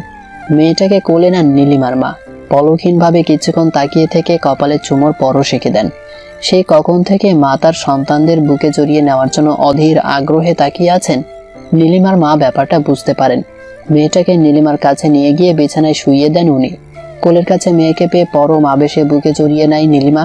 চুমু খায় মেয়ের নাকে কপালে। এদিকে মা ছোট বোনকে আদর করছে, এটা যেন সহ্যই করতে পারছিল না ছোট্ট ছেলেটা। তাই তো আচমকাই ঠোঁট ভেঙে কান্না শুরু করে। শত অভিনয় করেও দাদি তার নাতির কান্না থামাতে পারেনি। এদিকে নীলিমার কোলে থাকা মেয়েটাও অনর্থক ভ্যাঁ ভ্যাঁ করে কেঁদে ওঠে। এ ঘটনায় সবাই অবাক।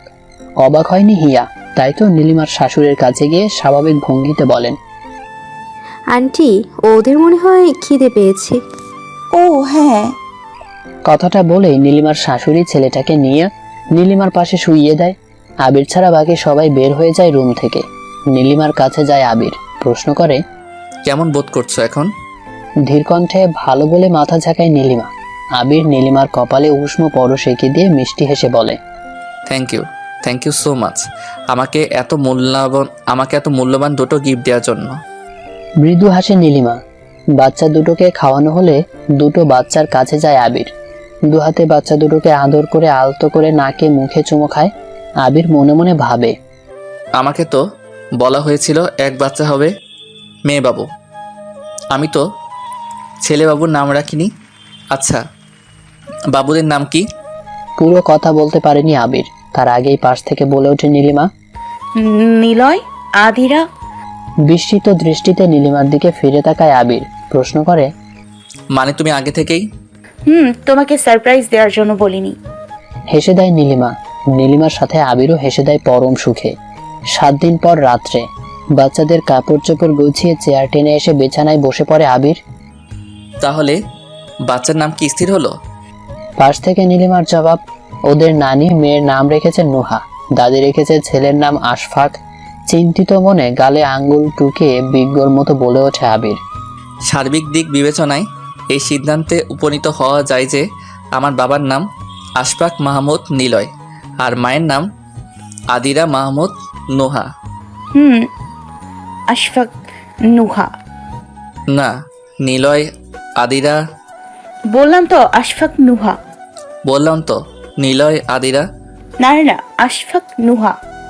বললাম তো নিলয় আদিরা। উফ, বইটা বাদ দেন না, পাঠকের উপর ছেড়ে দেন। হ্যাঁ, হা, ঠিক আছে। দেখতে দেখতে বাবুদের বয়স 1 মাস পূর্ণ হয়ে যায়। এদিকে আবিরের ছুটির দিনও শেষ হয়ে আসে। ফিরে যায় আবির ঢাকায়। যাওয়ার আগে নীলিমা ও তার বাচ্চাদের যাতে কোনো অযত্ন না হয় সেজন্য আবির গ্রাম থেকে নীলিমার মাকে এনে রেখে যায়। যদিও নীলিমার মা দিন 15 এখানেই ছিল। যাই হোক, গ্রাম থেকে নীলিমার মা এসে সারাক্ষণ বাচ্চাদের পেছনে পড়ে থাকতো। এটাই যেন ওনার একমাত্র কাজ। এছাড়া বাসায় তেমন কাজও ছিল না। রান্নাবান্নার কাজ করার জন্য আবির আগেই আলাদা মহিলা রেখে দিয়ে গেছে। সেদিন বিকেলে বাচ্চারা ঘুমালে রুমে খোলা জানালার পাশে গিয়ে বাইরের দিকে দৃষ্টি মেলে দেয় নীলিমা। তখনই কেউ একজন বলে ওঠে, মারে, এই চাহিলকে কি কখনোই আর ক্ষমা করা যাবে না? কিছুটা চমকে পেছনে ফিরে তাকায় নীলিমা। মাকে দেখে স্বাভাবিক হয়। নীলিমার মা আবারও বলে ওঠেন, জেদের বসে এই আমি কি করলাম? কিভাবে পারলাম আমি এটা করতে? তরতাজে একটা আঙ্গুল কেটে ফেললাম আমি। এই জীবনে কখনোই যে নিজেকে ক্ষমা করতে পারবো না। এই একটা অপরাধের জন্য সারাটা জীবন পস্তাতে হবে। নিজেকে কখনো ক্ষমা করতে পারবো না। বিবেকের কাছে অপরাধী হয়েই থেকে যাব মৃত্যুর আগ পর্যন্ত। মৃত্যু কথাটা শোনা মাত্রই মায়ের হাতটা চেপে ধরে নীলিমা। চুপ হয়ে যায় মা। মেয়ের মুখের দিকে তাকায়। জল ছলছল দৃষ্টিতে নীলিমা তাকিয়ে আছে তার মায়ের দিকে। আবার একই কথা শুরু করলেন। কথার মাঝখানে থামিয়ে দেয় নীলিমা।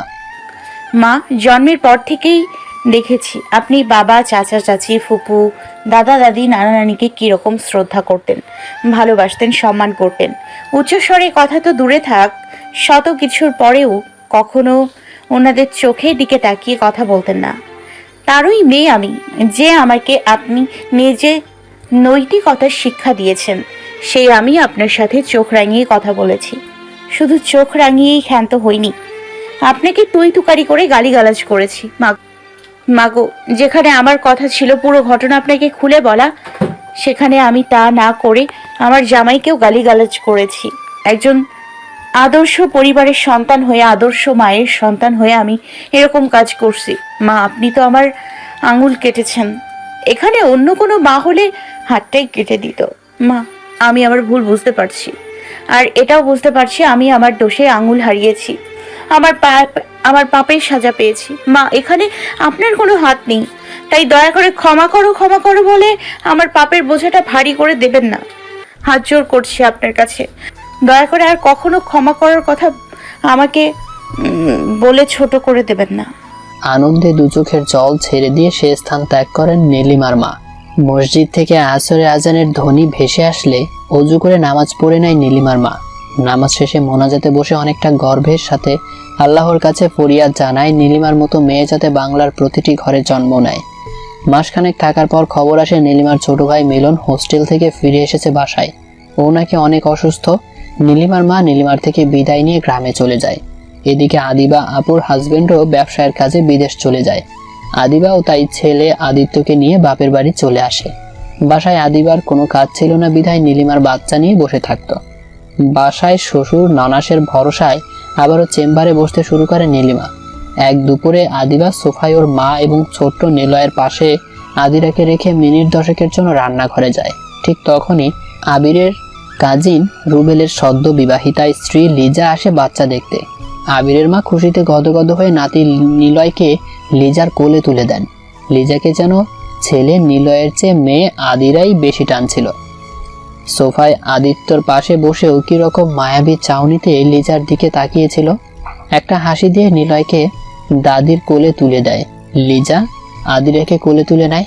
দুগালে নাকে চুমু দিয়ে অনর্গল কথা বলতে থাকে বাচাল প্রকৃতির লিজা। হাঁপিয়ে উঠলে বিরাম নেওয়ার জন্য থেমে যায়। থেমে গিয়েও প্রশ্ন করে আবিরের মাকে, কাকিমা, আদিরা কার মতো হয়েছে? কার মতো আর হবে? মা যখন কালো তখন আর কার মতো হবে? মায়ের রঙই পাইছে। রাখো তোকে কোলে থেকে। তোমার নতুন বিয়ে হয়েছে, কয়দিন পর বাচ্চা হবে। এখন এরকম কালো বাচ্চা কাচ্চা কোলে নিও না। এখন যত পারো সুন্দর সুন্দর ছেলে বাচ্চা দেখবা। সুন্দর ছেলে বাচ্চাদের ক্যালেন্ডার টানিয়ে রাখবা ঘরে, তবেই না সুন্দর ছেলে হবে। অত্যন্ত সুন্দরভাবে ব্যাখ্যা বিশ্লেষণের মাধ্যমে আবিরের মা রুবেলের বউ লিজাকে কথাগুলো বোঝাচ্ছিল। এর মাঝে কখন যে ছোট্ট আদিরা আদিত্যর কোল থেকে পড়ে গিয়ে নিস্তেজ হয়ে গেছে কিছুই টের পায়নি। টের পায় তখন যখন আদিবা বলতেছে, এই নীলিমা, কি হয়েছে তোর? এইভাবে চিস কেন ওকে? আবিরের মা ও লিজা দুজনেই পাশে ফিরে তাকায়। ততক্ষণে ছোট্ট আদিরা চিৎকার দেয়। মেয়েকে বুকে জড়িয়ে হু হু করে কেঁদে ওঠে নীলিমা। আজ ওনারা যেভাবে আমার বাচ্চাটাকে আদিত্যর কোলে তুলে গল্প মশগুল ছিল, আমার মেয়েটা, আজ আমি না আসলে বোধহয় আমার মেয়েটা মরেই যেত। কথাটা বলেই মেয়েটাকে বুকের মধ্যে শক্ত করে চেপে ধরে নীলিমা। আদিবা আদিত্যকে ধমক দিলে আদিত্য গড়গড় করে বলতে থাকে, আমার কি দোষ? নানুই তো ওকে ওই নতুন মামির কোল থেকে কেড়ে নিয়েছে, তারপর সোফায় ঠাস করে বসিয়ে রেখে গেছে। নতুন মামিকে বলতেছে বোন নাকি কালো, ওর মায়ের মতো, ওরে যাতে কোলে না নেয়। আদিত্যর কথা শুনে থ হয়ে যায় আদিবা। নীলিমা চোখের জল ছেড়ে দিয়ে দৌড়ে রুমে চলে যায়। ছি মাছি, তুমি এখনো শুধরাতে পারোনি? কথাটা বলেই মায়ের কোল থেকে ছোট নিলয়কে নিয়ে রুমে চলে যায় আদিবা। সেদিন রাত্রি 8টার দিকে ঢাকা থেকে আবির আসে। হন্যে হয়ে ড্রয়িং রুমে ঢুকেই দেখে সবাই বসে টিভি দেখছে। আবির সে অবস্থায় ওর বাবারকে ছেলে নিলয়কে নেয়। কিছুক্ষণ আদর করে বলে, আপু, আদির কাছে দেখছি না, ও কোথায়? আদিবা কিছুটা মলিন মুখে বলে, ওপরে নীলিমার সাথে নিজের রুমেই আছে। আবির দৌড়ে উপরে ওঠে, দরজার বাইরে থেকেই বলে ওঠে, মামুনি আমি এসে গেছি। কিন্তু এ কি, আদিরা কাঁদছে কেন?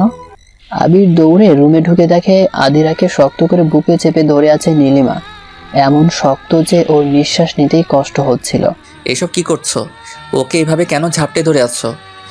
কথাটা বলেই নীলিমার হাতটা সরিয়ে আদিরাকে কোলে নিতে চাচ্ছিল আবির। নীলিমা এক ধাক্কায় আবিরকে ফেলে দিয়ে শোয়া থেকে উঠে বসে। আশ্চর্য, তুমি এমন করছো কেন? নীলিমা আরো শক্ত করে ধরে রাখছে আদিরাকে। আবির আবার কোলে নিতে গেলে ধাক্কা দিয়ে ফেলে অন্য রুমে গিয়ে দরজা বন্ধ করে রাখে। আশ্চর্য, এর আবার কি হলো? কথাটা বলতে বলতে পেছনে ফিরতে দেখে আদিত্য দাঁড়িয়ে। মামা, মামা জানো, আজকে নীলি মামিকে নানু বকছে। মামি কেন কালো, এর জন্য নাকি আদিরাও কালো হয়েছে। আদিরাকে আদর করে না নানু। নানু আরো বলছে আদিরাকে নাকি টাকা দিয়ে বিয়ে দিতে হবে। মোটামুটি বড়ই হয়েছে আদিত্য, যা শোনে, যার বিরুদ্ধেই শোনে তাকে গিয়ে লাগিয়ে দিতে পারে কথা। আবির খেপে যায়। জার্নি করে বাসায় ফিরেছে, তবুও এক দণ্ডের জন্য বিশ্রাম নেয়নি। বাজারে চলে যায়, বাজার থেকে ফিরে আসে, নীলিমাকে জোর করে ভাত খাইয়ে দিয়ে নিজেও কিছু খেয়ে নিল। তারপর আদিরাকে দখল করে নিল। কিচ্ছু বলেনি নীলিমা, চুপচাপ নিলয়কে কোলে নিয়ে অন্য রুমে গিয়ে লাইট অফ করে শুয়ে পড়ে। কথা বাড়ায়নি আবির, যা হবার সকালেই হবে। বাজার থেকে কিনে আনা কলার মধ্যে কিছু কলা দরজার ফাঁক দিয়ে নীলিমার বিছানার উপর ছুঁড়ে দেয়। তারপর আদিরাকে নিয়ে অন্য রুমে শুয়ে পড়ে। মাঝরাত্রে বিছানায় প্রসাব করে দেয় আদিরা। বিছানা থেকে প্রসাব মুছে শুয়ে পড়ছিল আবির, তখনই কান্না শুরু করে আদিরা। কিছুক্ষণ কোলে রেখে পিঠে হাত বুলিয়ে কান চুলকিয়ে দিলে ঘুমিয়ে পড়ে আদিরা। বিছানার পাশে কলাগুলো রেখে শুয়ে পড়ে আবির। মিনিট 30 পর শুনতে পায় চপচপ শব্দ। শব্দটা ঠিক পাশ থেকেই আসছিল। মনে হচ্ছে আদিরার কলার উপর ইঁদুর হামলা করেছে। আস্তে আস্তে ফোনটা হাতে নিয়ে টর্চটা জ্বেলে দেয়, কিন্তু এ কি, এটা যে ছোট ইঁদুর। হেসে দেয় আবির। ঘুমে ঢুলু ঢুলু আদিরা মিটমিটি চোখে কলা খাচ্ছে।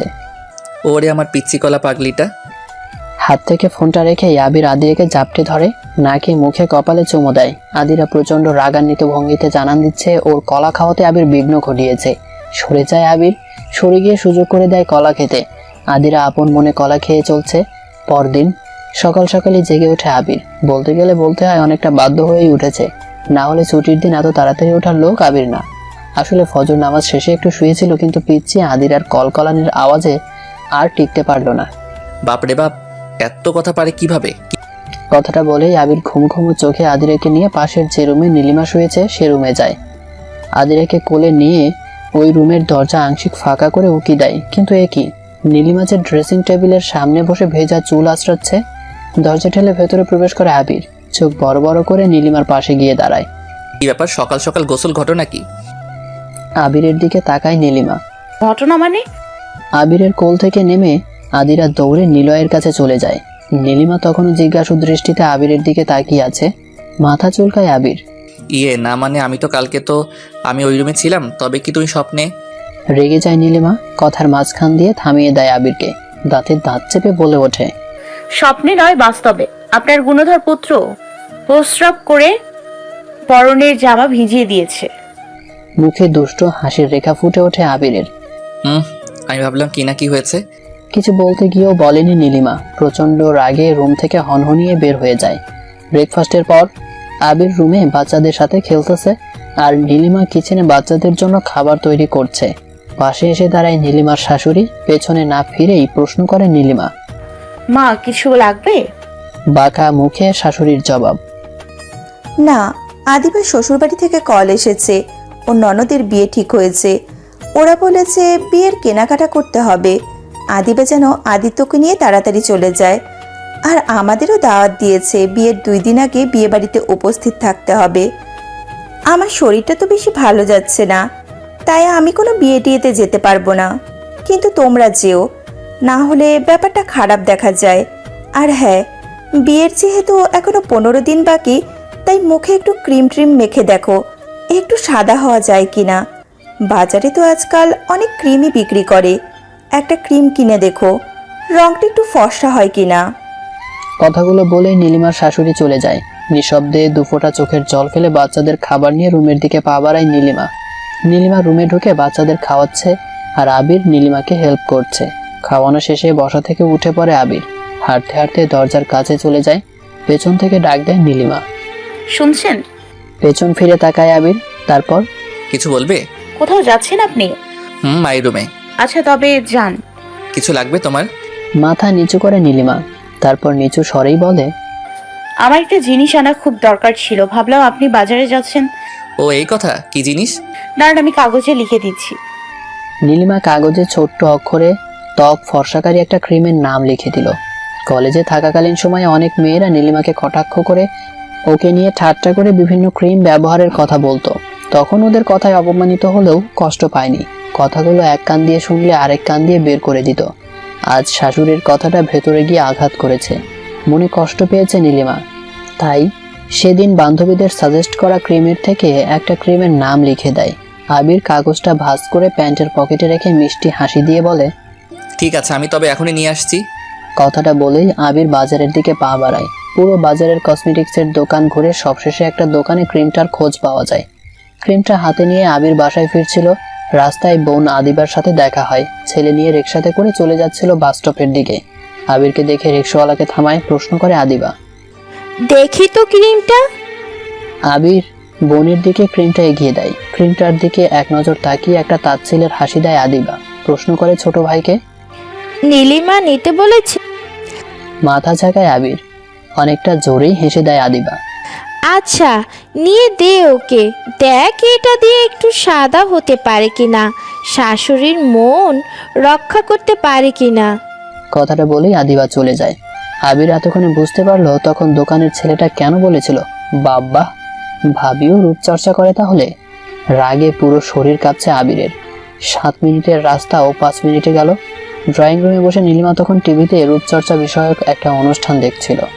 আবিরকে দেখেই চ্যানেলে পাল্টে টিভি বন্ধ করে ফেললো। নীলিমাকে কিচ্ছু না বলে আবির হনহনিয়ে সিঁড়ি বেয়ে উপরে উঠেছে। নীলিমা নিচে বাচ্চাদের রেখেই আবিরের পিছু নেয়। আবির ওর রুমে না ঢুকে সরাসরি মায়ের রুমে ঢোকে। নীলিমাও পিছু নেয়। রুমে কাউকে দেখতে না পেয়ে প্রশ্ন করে, মা কোথায়? নীলিমার জবাব, এই তো পাশের বাসায় গেছে। ও বলে রুমে চলে যায় আবির।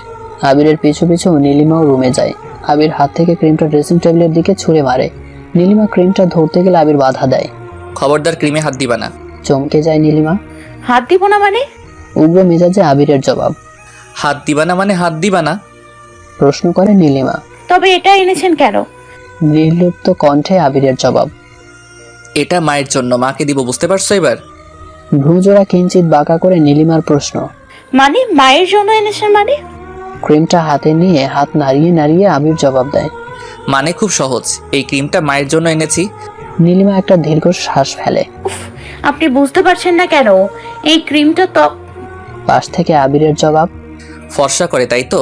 আমি এই ক্রিমটা আমার মাকে ফর্সা করার জন্যই দিব, তবে সেটা বাহ্যিক সৌন্দর্য বৃদ্ধির জন্য নয়। আমি এটা মাকে দিব অভ্যন্তরীণ সৌন্দর্য বৃদ্ধির জন্য। আমি এটা ওনাকে দিব, তবে মুখের নয়, মনের কালো দূর করার জন্য। এটুকু বলে আবির রুম থেকে বেরিয়ে যাচ্ছিল। কলার চেপে ধরে নীলিমা। কি করছেন কি? ছাড়ো ছাড়ো বলছি। মাথা নষ্ট হয়ে গেছে আপনার? হ্যাঁ, আমার মাথা নষ্ট হয়ে গেছে। আমাকে ছাড়ো তুমি। ওই মহিলার সাথে আজই আমার শেষ দিন। খবরদার আর কখনো যাতে এরকম বাজে কথা না শুনি। আর কখনো বলতেও চাই না। আজই শেষ বোঝাপড়া হবে ওই মহিলার সাথে। এবার কিন্তু খুব খারাপ হয়ে যাচ্ছে। আর একবার যদি মহিলা শব্দটা শুনি না, তাহলে খুব খারাপ হয়ে যাবে। আর আপনার একটুও বিবেকে বাঁচছে না নিজের জন্মদাত্রী মাকে ওই মহিলা করে বলতে? কেন এভাবে রেগে যাচ্ছেন? কি করেছেন উনি?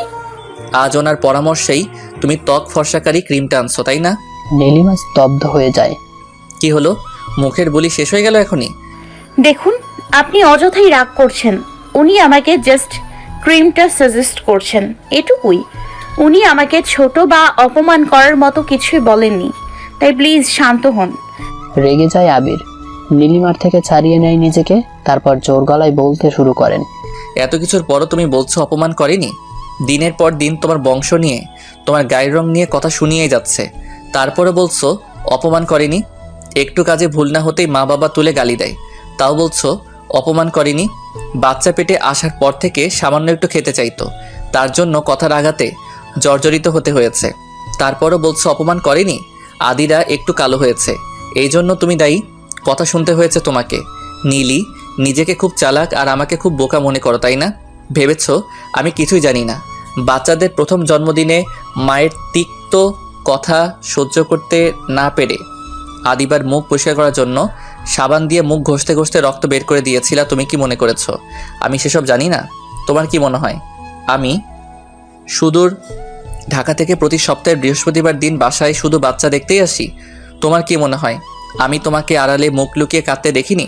তোমার কি মনে হয় আমি দেখিনি বাচ্চা পেটে থাকা অবস্থায়ও মা তোমার সাথে কীরকম বাজে ব্যবহার করতো? তোমার কি মনে হয় আমি তোমার হাসির আড়ালে লুকিয়ে থাকা কষ্টকে অনুভব করতে পারি না? আমি সব জানি, সব বুঝি, সব দেখি, কিন্তু কিছু বলিনি এতদিন। মনে করেছিলাম যাক না কিছুদিন, তারপর ভালো হয়ে যাবে আমার মা, শুধরে নিবে নিজেকে। কিন্তু না, আমার মা ভালো হয়নি, পরিবর্তন হয়নি দৃষ্টিভঙ্গির। আসলে কি জানো, উনি কখনো শুধরাবার নয়। আজ তাই আমি ওনাকে কিছু কথা শোনাতে চাই, তারপর ওনাকে গুড বাই জানিয়ে আমি আমার বউ বাচ্চাদের নিয়ে ঢাকা চলে যেতে চাই। চলে যাচ্ছিল আবির, দৌড়ে গিয়ে দরজা বন্ধ করে আবিরের পথ আগলে দাঁড়ায় নীলিমা। প্লিজ আপনি শান্ত হন, একটু শান্ত হন। রাগের বশবর্তী হয়ে এত বড় অন্যায় করবেন না। যত যাই হোক, আপনি ওনার সাথে এমন করতে পারেন না, কারণ উনি আপনার মা, আপনাকে জন্ম দিয়েছেন, মানুষ করেছেন। আজ সামান্য কারণে আপনি ওনার সাথে এমন করতে পারেন না, এত বড় পাপ করতে পারেন না। মানছি উনি আমাকে অনেক সময় অনেক কটু কথা শুনিয়ে দিয়েছেন, তার মানে এই নয় উনি আমাকে ভালোবাসেন না। উনি আমাকে যথেষ্ট ভালোবাসেন, বিশ্বাস করেন, উনি আমাকে অনেক ভালোবাসেন, আর ভালোবাসেন বলেই আমার সাথে রাগ দেখাতে পারেন। আর তাছাড়া উনিও আমার মতো একটা জীবন অতিক্রম করে এসছেন, যে জীবনে উনিও আমার মতোই বউ ছিল। আপনি একটা কথা বুঝতে পারছেন? এই যে উনি আমাকে বলতো এটা খাবে না, ওটা খাবে না, বেশি খাবে না, এগুলো আমার প্রতি কোনো রাগ থেকে বলেনি। এগুলো বলেছে কারণ ওনার সাথেও এরকম হয়েছে। উনিও এক সময় মুরব্বীদের এসব কথা শুনেছে, মেনেছে, আর আমাকে এসব বলেছে বাচ্চার ভালোর জন্যই। কারণ উনি এখনো মনে প্রাণে বিশ্বাস করেন বেশি খেলে বাচ্চা জন্ম দেওয়ার সময় কষ্ট হয়, টাকি মাছ খেলে বাচ্চার গায়ের রং কালো হয়। এগুলো কুসংস্কার, সুপ্রাচীন কাল থেকেই এসব চলে আসছে। তাই এসব বিষয়ে এককভাবে ওনাকে দোষারোপ করা যায় না। আর সবচেয়ে বড় কথা যেটা, সেটা হলো ওনার বয়স হয়েছে। এই সময় মানুষের মস্তিষ্কের বিভিন্ন রকম পরিবর্তন ঘটে, যার দরুন বুড়ো মানুষরা বেশি কথা সহ্য করতে পারে না, প্যান প্যান করে। ওনার অনেক বয়স হয়েছে, তাই ওনার এসব করাটাই স্বাভাবিক। এখন আমরা যদি ওনার এসব কথাকে মনে নিয়ে বসে থাকি তাহলে তো হবে না। সবচেয়ে বড় কথা হলো আমি ওনাকে আমার মা বলে মেনে নিয়েছি, তাই আমি বেঁচে থাকতে, একজন মেয়ে বেঁচে থাকতে তার মাকে কেউ কষ্ট দিতে পারে না। আপনিও পারবেন না। দয়া করে শান্ত হন প্লিজ। আবির চুপ হয়ে যায়। এত সুন্দর কথা শোনার পর আর কি বা কথা থাকতে পারে। রাগটা এতক্ষণ অনেকটা কন্ট্রোলে চলে আসে আবিরের। নীলিমাকে সরানোর চেষ্টা করে বলে, তবুও প্লিজ তুমি একটু সরো, আমি জাস্ট মাকে দুটো কথা বলে আসবো। বাধা দেয় নীলিমা। কোথাও যাবেন না আপনি, একটা কথাও বলতে পারবেন না আপনি ওনাকে। আবির নীলিমাকে সরানোর চেষ্টা করছে, নীলিমা যেতে দিচ্ছে না। এক পর্যায়ে নীলিমাকে ধাক্কা দিয়ে সরিয়ে দেয়। ছিটকিনিতে হাত দেয় আবির। তখনই বসা থেকেই কাঁদতে শুরু করে নীলিমা। আবির তাকিয়ে দেখে নীলিমা ফ্লোরে পড়ে আছে। সে ছিটকিনি না খুলে নীলিমাকে উঠায় আগে। সরি। কাঁদতে থাকে নীলিমা। কাঁদতে কাঁদতেই আবিরের একটা হাত চেপে ধরে। দয়া করে আপনি ওনাকে কিছু বলবেন না, আপনাকে উনি অনেক ভালোবাসেন, মেনে নিতে পারবেন না উনি আপনার কথাগুলো, কষ্ট পাবেন উনি, ভীষণ কষ্ট। প্লিজ নিজেকে একটু শান্ত করেন, এভাবে রাগ দেখাবেন না, এতে সংসারে ফাটল ধরবে। আপনি একটু বোঝার চেষ্টা করেন, মাকে এভাবে কথা শোনালে আমার নিজেকে বড্ড ছোট মনে হবে, এরপর আমি মায়ের সামনে দিয়ে হাঁটতেই পারবো না, তাই আমার কথাটা শুনুন। আবির নীলিমার হাত থেকে ওর হাতটা সরিয়ে নিয়ে নীলিমার চোখের জল মুছে দেয়। তারপর মুখে জোর করে হাসির রেখা টেনে বলে, ঠিক আছে, আমি কিচ্ছু বলবো না, তুমি যাও, রেডি হয়ে নাও, ঢাকায় যাবো আমরা। আবির চলে যাচ্ছিল, পেছন থেকে নীলিমার প্রশ্ন, পালিয়ে যাচ্ছেন? পিছনে তাকায় আবির। নীলিমা বলে ওঠে, কিন্তু পালিয়ে কিংবা এড়িয়ে গেলে যে সব সমস্যার সমাধান হয়ে যায় না। আঘাতের বদলে আঘাত নয়, ভালোবাসা ফিরিয়ে দিতে হয়। কবি জসিমউদ্দিনের প্রতিদান পড়েননি? কবিতায় উনি বলেছেন ওনার ঘর যে ভেঙেছে উনি তার ঘর বাঁধে। ওনাকে যে পর ভেবে দূরে সরিয়ে দিয়েছে তাকেই আপন করার জন্য কাঁদে। যে ওনার দিকে বিষে ভরা তীর ছুঁড়ে দিয়েছে উনি তাকেই বুক ভরা গান দেন। যে কুল ভেঙেছেন উনি তারই কুল বাঁধেন। যে ওনাকে বুকেতে আঘাত করেছে উনি তারই জন্য কাঁদেন। প্রকৃতপক্ষে জীবনের সার্থকতা তো এখানেই বুড়ো। দরজার সামনে থেকে আবারও ফিরে আসে আবির। নীলিমাকে বুকে টেনে নেয়, কপালে উষ্ণ ভালোবাসার পরশ বুলিয়ে দিয়ে বলে, ঠিক আছে, আমার পাকনা বইটা, আমি পালিয়ে যাব না, তবে কাল কিন্তু যেতেই হবে। বাচ্চাটা মোটামুটি বড়ই হয়েছে, আর ওখানে শালিকা শাশুড়ি মাও আছেন, তাই আর কিন্তু না করা যাবে না। হেসে দেয় নীলিমা। ঠিক আছে, কাল যাব। আজকে রাত্রে বাবা আসলে মা বাবাকে কথাটা জানাবো আগে, কেমন? একটা মৃদু হাসি দিয়ে আবির বলে। সেদিন রাত্রে শ্বশুরের অনুমতি নেওয়ার পর নীলিমা ওর শাশুড়ি মায়ের রুমের দিকে যাচ্ছিল। দরজার সামনে গিয়ে থমকে যায় নীলিমা। নিজের চোখকেও বিশ্বাস করতে পারছে না সে। ওর শাশুড়ি কাঁদছে, খাটে হেলান দিয়ে শুয়ে আস্তে আস্তে কাঁদছে। বুকের ভেতরটায় কিরকম হাহাকার করে উঠল। এত বছরের বৈবাহিক জীবনে আজই প্রথম নীলিমা ওর শাশুড়ির চোখে পানি দেখছে। এখন ভেতরে যাওয়া ঠিক হবে না, এই ভেবে নীলিমা দরজার সামনে থেকে বিদায় নিচ্ছিল।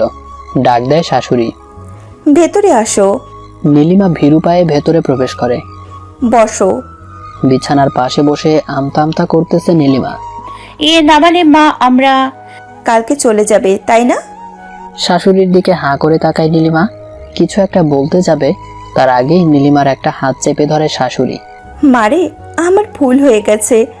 আমি ইচ্ছে করে তোর সাথে অনেক অন্যায় করেছি, তোকে কাঁদিয়েছি, গালি দিয়েছি বাপ মা তুলে। আমি বড্ড ভুল করেছি রে মা। ছাই ভেবে আমি হিরেকে দূরে সরিয়ে দিয়েছি। খুব অন্যায় করে ফেলেছি আমি। আমায় মাফ করে দে মা। আমাকে একা করে দিয়ে যাস না। আমি আমার নাতি নাতনিকে নিয়ে জীবনের শেষ সময়টা কাটাতে চাই। শাশুড়ির মুখ থেকে এমন কথা শুনে বড্ড মায়া হয় নীলিমার, কিন্তু কিচ্ছু করার ছিল না। চোখের দুফোঁটা জল ফেলা ছাড়া, কারণ নীলিমা আবিরকে কথা দিয়ে ফেলেছে কাল চলে যাবে ওর সাথে। মা, আমাদের কাল যেতে হবে, সকাল সকালই রওনা দিব। কথাটা বলেই নীলিমার রুম থেকে বেরিয়ে যায়। আবিরের মা চোখের জল ছেড়ে দেয়। এ জল অনুশোচনার। একটা খাঁটি হীরার টুকরাকে হাতের কাছে পেয়েও হারিয়ে ফেলল সেই অনুশোচনায়। সকালে পাশের বাড়ি থেকে ফিরে আদিরা নিলয়কে ড্রয়িং রুমে বসে থাকতে দেখে প্রচণ্ড রেগে ওদের নিয়ে যাচ্ছিল আবিরের রুমের দিকে নীলিমার কাছে। তখনই ওদের কথা শুনতে পায়। বাচ্চা দুটোকে ছেড়ে দিয়ে সব কথা শুনে নেয় আবিরের মা। অনুশোচনার জন্মটা ঠিক তখন থেকেই। পরদিন সকালে আবির ওর বউ বাচ্চা নিয়ে রওনা হয়ে যায় ঢাকার দিকে। ছোট্ট নিলয় বারবার দাদির দিকে ফিরে তাকিয়ে চিৎকার করছিল কোলে ওঠার জন্য। দাদিও ছুটে আসছিল কোলে নিতে, কিন্তু আবির দেয়নি। জোর করে বাচ্চাদের নিয়ে গাড়িতে উঠে বসে। হু হু করে কেঁদে দেয় আবিরের মা। দু চোখের নোনা জলে গাল ভেজে একাকার। এ কান্নার শেষ কোথায় উনি নিজেও জানেন না। দেখতে দেখতে 7 বছর অতিবাহিত হয়ে যায়। ছোট্ট আদিরা নিলয় 9 বছর বয়সে পদার্পণ করে। আবির নীলিমার বিবাহের বয়স তখন 18। নভেম্বরের কোনো এক তারিখে আবির ওর কলেজ স্টাফদের সাথে সফরে বের হয়। পুরো 7 দিনের সে সফর। নভেম্বরের 13 তারিখ ছিল ওদের 18তম বিবাহ বার্ষিকী। নীলিমা ফোন দিল 18তম বিবাহ বার্ষিকী পালন করার জন্য বাসায় আসতে হবে। আবির তখন সিলেট সফরে ছিল। বলল 7 দিনের সফর, তার আগে আসা যাবে না, তাই এবার বিবাহ বার্ষিকী পালন করা হবে না। সত্যি বলতে নীলিমার জন্য একটা হার বানাতে দিয়েছিল আবির। 20,000 টাকা বাকি ছিল। চিন্তা করলো হারের বকেয়া টাকাটা পরিশোধ করে নীলি বুড়িকে 18তম বিবাহ বার্ষিকীর একটা চমক তো দেওয়া যায়। আইডিয়া অনুযায়ী বেতন সহ কলিগ মারুফের কাছ থেকে কিছু টাকা ধার করলো। সফরে কলিগদের থেকে বিদায় নিয়ে 4 দিন আগে রাতে বাড়ির দিকে রওনা হলো। নীলের হার তৈরি করতে দেওয়া হয়েছিল ওর বাবার বাড়িতে। আবির শালিকাকে ফোন করে বলল, লিমা, তুমি বকেয়া টাকা পরিশোধ করে হারটা বানিয়ে রাখো, আমি গিয়ে টাকা দিয়ে নিয়ে আসবো, কিন্তু তোমার বোন যেন না জানে। এদিকে আবির ওর বোন আদিবাকে ফোন করে বলল আদিরা নিলয়কে যেন 2 দিনের জন্য ওদের বাড়িতে নিয়ে যায়। ভাইয়ের কথা মতো আদিরা নিলয়কে নিয়ে গেল আদিবা। 12 তারিখে খুব ভোরে গিয়ে দরজায় নক করলো আবির। কে? আমি। দরজা খোলো। নীলিমা প্রথমে দরজা খুলতে চাইল না, তারপর শিওর হওয়ার জন্য দরজা খুলে আবিরকে জড়িয়ে ধরতে গেলে আবির ওকে থামিয়ে দিল। নীলিমার তো অনেক প্রশ্ন। কেন ফোন দিলেন না? সফর রেখে হঠাৎ চলে এলেন যে, নাকি শরীর খারাপ? আবির শুধু বলল, আমি তো আর আকাশপথে আসিনি, আমি সারা রাত জেগে বাসে করে এসেছি, একটু ঘুমাতে হবে। নীলিমার মন খারাপ করলো। আবির শুয়ে পড়লে নীলিমাও শুয়ে পড়লো। একটু পর আস্তে আস্তে আবিরের দিকে এগিয়ে এসে আবিরের শরীরের সঙ্গে লেগে গেল। আবির ওকে এক ঝটকায় সরিয়ে দিয়ে রাগত স্বরে বলল, একটু ঘুমাতে দেবে? নীলিমা ভয় পেয়ে গেল। কিছু না বলে রান্না করার জন্য উঠলো। টুকটাক শব্দে আবিরের ঘুম ভাঙলো। তখন সকাল প্রায় 10টা। ঘুম থেকে উঠে আদিরা নিলয়ের সঙ্গে ফোনে কথা বলে গোসল সেরে রুমে এলো আবির। নীলিমা ভাত বেড়ে টেবিলে বসেছিল। আবির রুমে আসতেই নীলিমা আবিরের হাত জড়িয়ে ধরে বলল, বলুন আমি কি অপরাধ করেছি? আমার সঙ্গে এমন করছেন কেন? বলেন কি ভুল করেছি আমি? পাশ থেকে আবির বলে উঠল, দোষ তোমার না, ভুল দোষ সবই আমারই পোড়া কপালের। ভাত খান। যদি তোমার খিদে লাগে আর যার জন্য রান্না করেছো তাকে খাওয়াও। এই বলে ভাত না খেয়ে শার্ট প্যান্ট পরে রওনা দিতেই নীলিমা পা ধরে জোর গলায় কাঁদতে লাগলো। নীলিমা শেষবারের মতো বলল, একবার বলুন কোথায় যান? আবির বলল, সুখের খোঁজে। ঘর থেকে বের হয়ে রাস্তায় এসে শালিকাকে ফোন দিল আবির। জিজ্ঞেস করলো, কোথায় আছো? লিমা বলল, ভাইয়া এই তো বাজারের কাছাকাছি।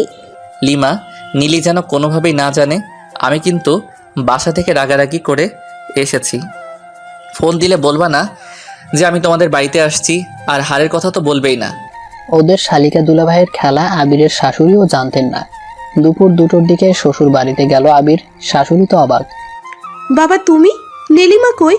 আবির কোনো কথা না বলে ঘরে গিয়ে বসলো। আবিরের শাশুড়ি পিছু পিছু গিয়ে আবিরের পাশে এসে বসলো। বলল, বাবা আমাকে বলো কি হয়েছে? আবির কিছু না বলে চুপ করে থাকলো। শালিকা হাঁটা এনে মাকে দেখালো। আবিরের শাশুড়ি বললেন, এই তাহলে শালিকা দুলাভাইয়ের খেলা? আবির শাশুড়িকে বলল, মা এই কথা নীলিমাকে বলবেন না। খাওয়া দাওয়া করার সময় শাশুড়ি বললেন, ভাগ্যিস লিমা ঢাকা থেকে আসার সময় মাংস এনেছিল, তা না হলে আলু ছানা দিয়ে ভাত খাওয়া লাগতো। তারপর আবির ঢাকার উদ্দেশ্যে রওনা দিল। সরাসরি বাসায় না গিয়ে বাজারে দেরি করে রাত 8টায় বাসায় গেল। সারাদিন ফোনও বন্ধ ছিল। বাসায় এসে না খেয়ে শুয়ে পড়লো আবির। নীলিমা আবার পায়ের কাছে বসে প্যান পানানি শুরু করলো। কি দোষ আমার? কেন এমন করলেন? আপনার ফোনও সারাদিন বন্ধ, আমি সারাদিন কিছুই খাইনি। একটু পর বলল, ঠিক আছে, কথা না বললে না বলেন, চলেন খাবেন। আবির তবুও গেল না। ঘুমানোর ভান করে শুয়ে থাকলো। ঘন্টাখানেক পর নীলিমা কেঁদে শুয়ে পড়লো। তবে আবিরের শরীর ঘেঁষে নয়। এভাবে রাত 11টা 50 পর্যন্ত ছিল। নীলিমা কেঁদে কেঁদে ঘুমিয়ে পড়েছিল। নীলিমাকে জাগিয়ে ঠিক 11টা 59 আবির বলল, চোখ বন্ধ করো। নীলিমা চোখ বন্ধ করতেই আবির হাড়টা বের করে নীলিমার গলায় পরিয়ে দিয়ে বলল, চোখ খুলো। চোখ খুলে নীলিমা তো অবাক। প্রায় 5 মিনিট আবিরের দিকে চেয়ে থেকে কেঁদে ফেলল। তারপর আবিরের বুকে মুখ লুকালো। আবির নীলিমার মাথায় হাত রেখে ডাকলো। নীলিমা এমন হাসি দিল, মনে হলো সারা ঘর ওর হাসিতে কেঁপে উঠল। দালান ঘরে ওর হাসিটা 4 দেয়ালে প্রতিধ্বনিত হতে লাগলো। আবির বিশ্বাস করতে পারছিল না নীলিমা এভাবে হাসতে পারে। সেদিনই মানলো নীলিমার মতো পৃথিবীতে আর কেউ হাসতে পারে না। আবির মুগ্ধ হয়ে ওর হাসি দেখছিল। তা দেখে নীলিমা লজ্জা পেয়ে আবিরের বুকে মাথা রাখলো। আবির নীলিমার কানের কাছে মুখ নিয়ে গেল। তারপর আচমকাই গেয়ে উঠল, সানাইটা আজ বলছে কি আমি জানি সেই কথা, রাত জেগে কেউ শুনছে কি আমি শুধু শুনছি, তা কি করে বলি? এই প্রাণ চাই যা, আজ মধুরাত আমার ফুল সজ্জা। লজ্জায় খানিকটা দূরে সরে গিয়ে গুটিসুটি মেরে শুয়ে পড়ল নীলিমা। আবির চুপি চুপি বলল, ওঠো, খেয়ে নেই, আজ তোমাকে অনেক ভালোবাসা দেব, আর তা নিতে তো শক্তির প্রয়োজন আছে, তাই না? নীলিমা হেসে বলল, চলেন খেয়ে নি। তারপর আবার সেই হাসি।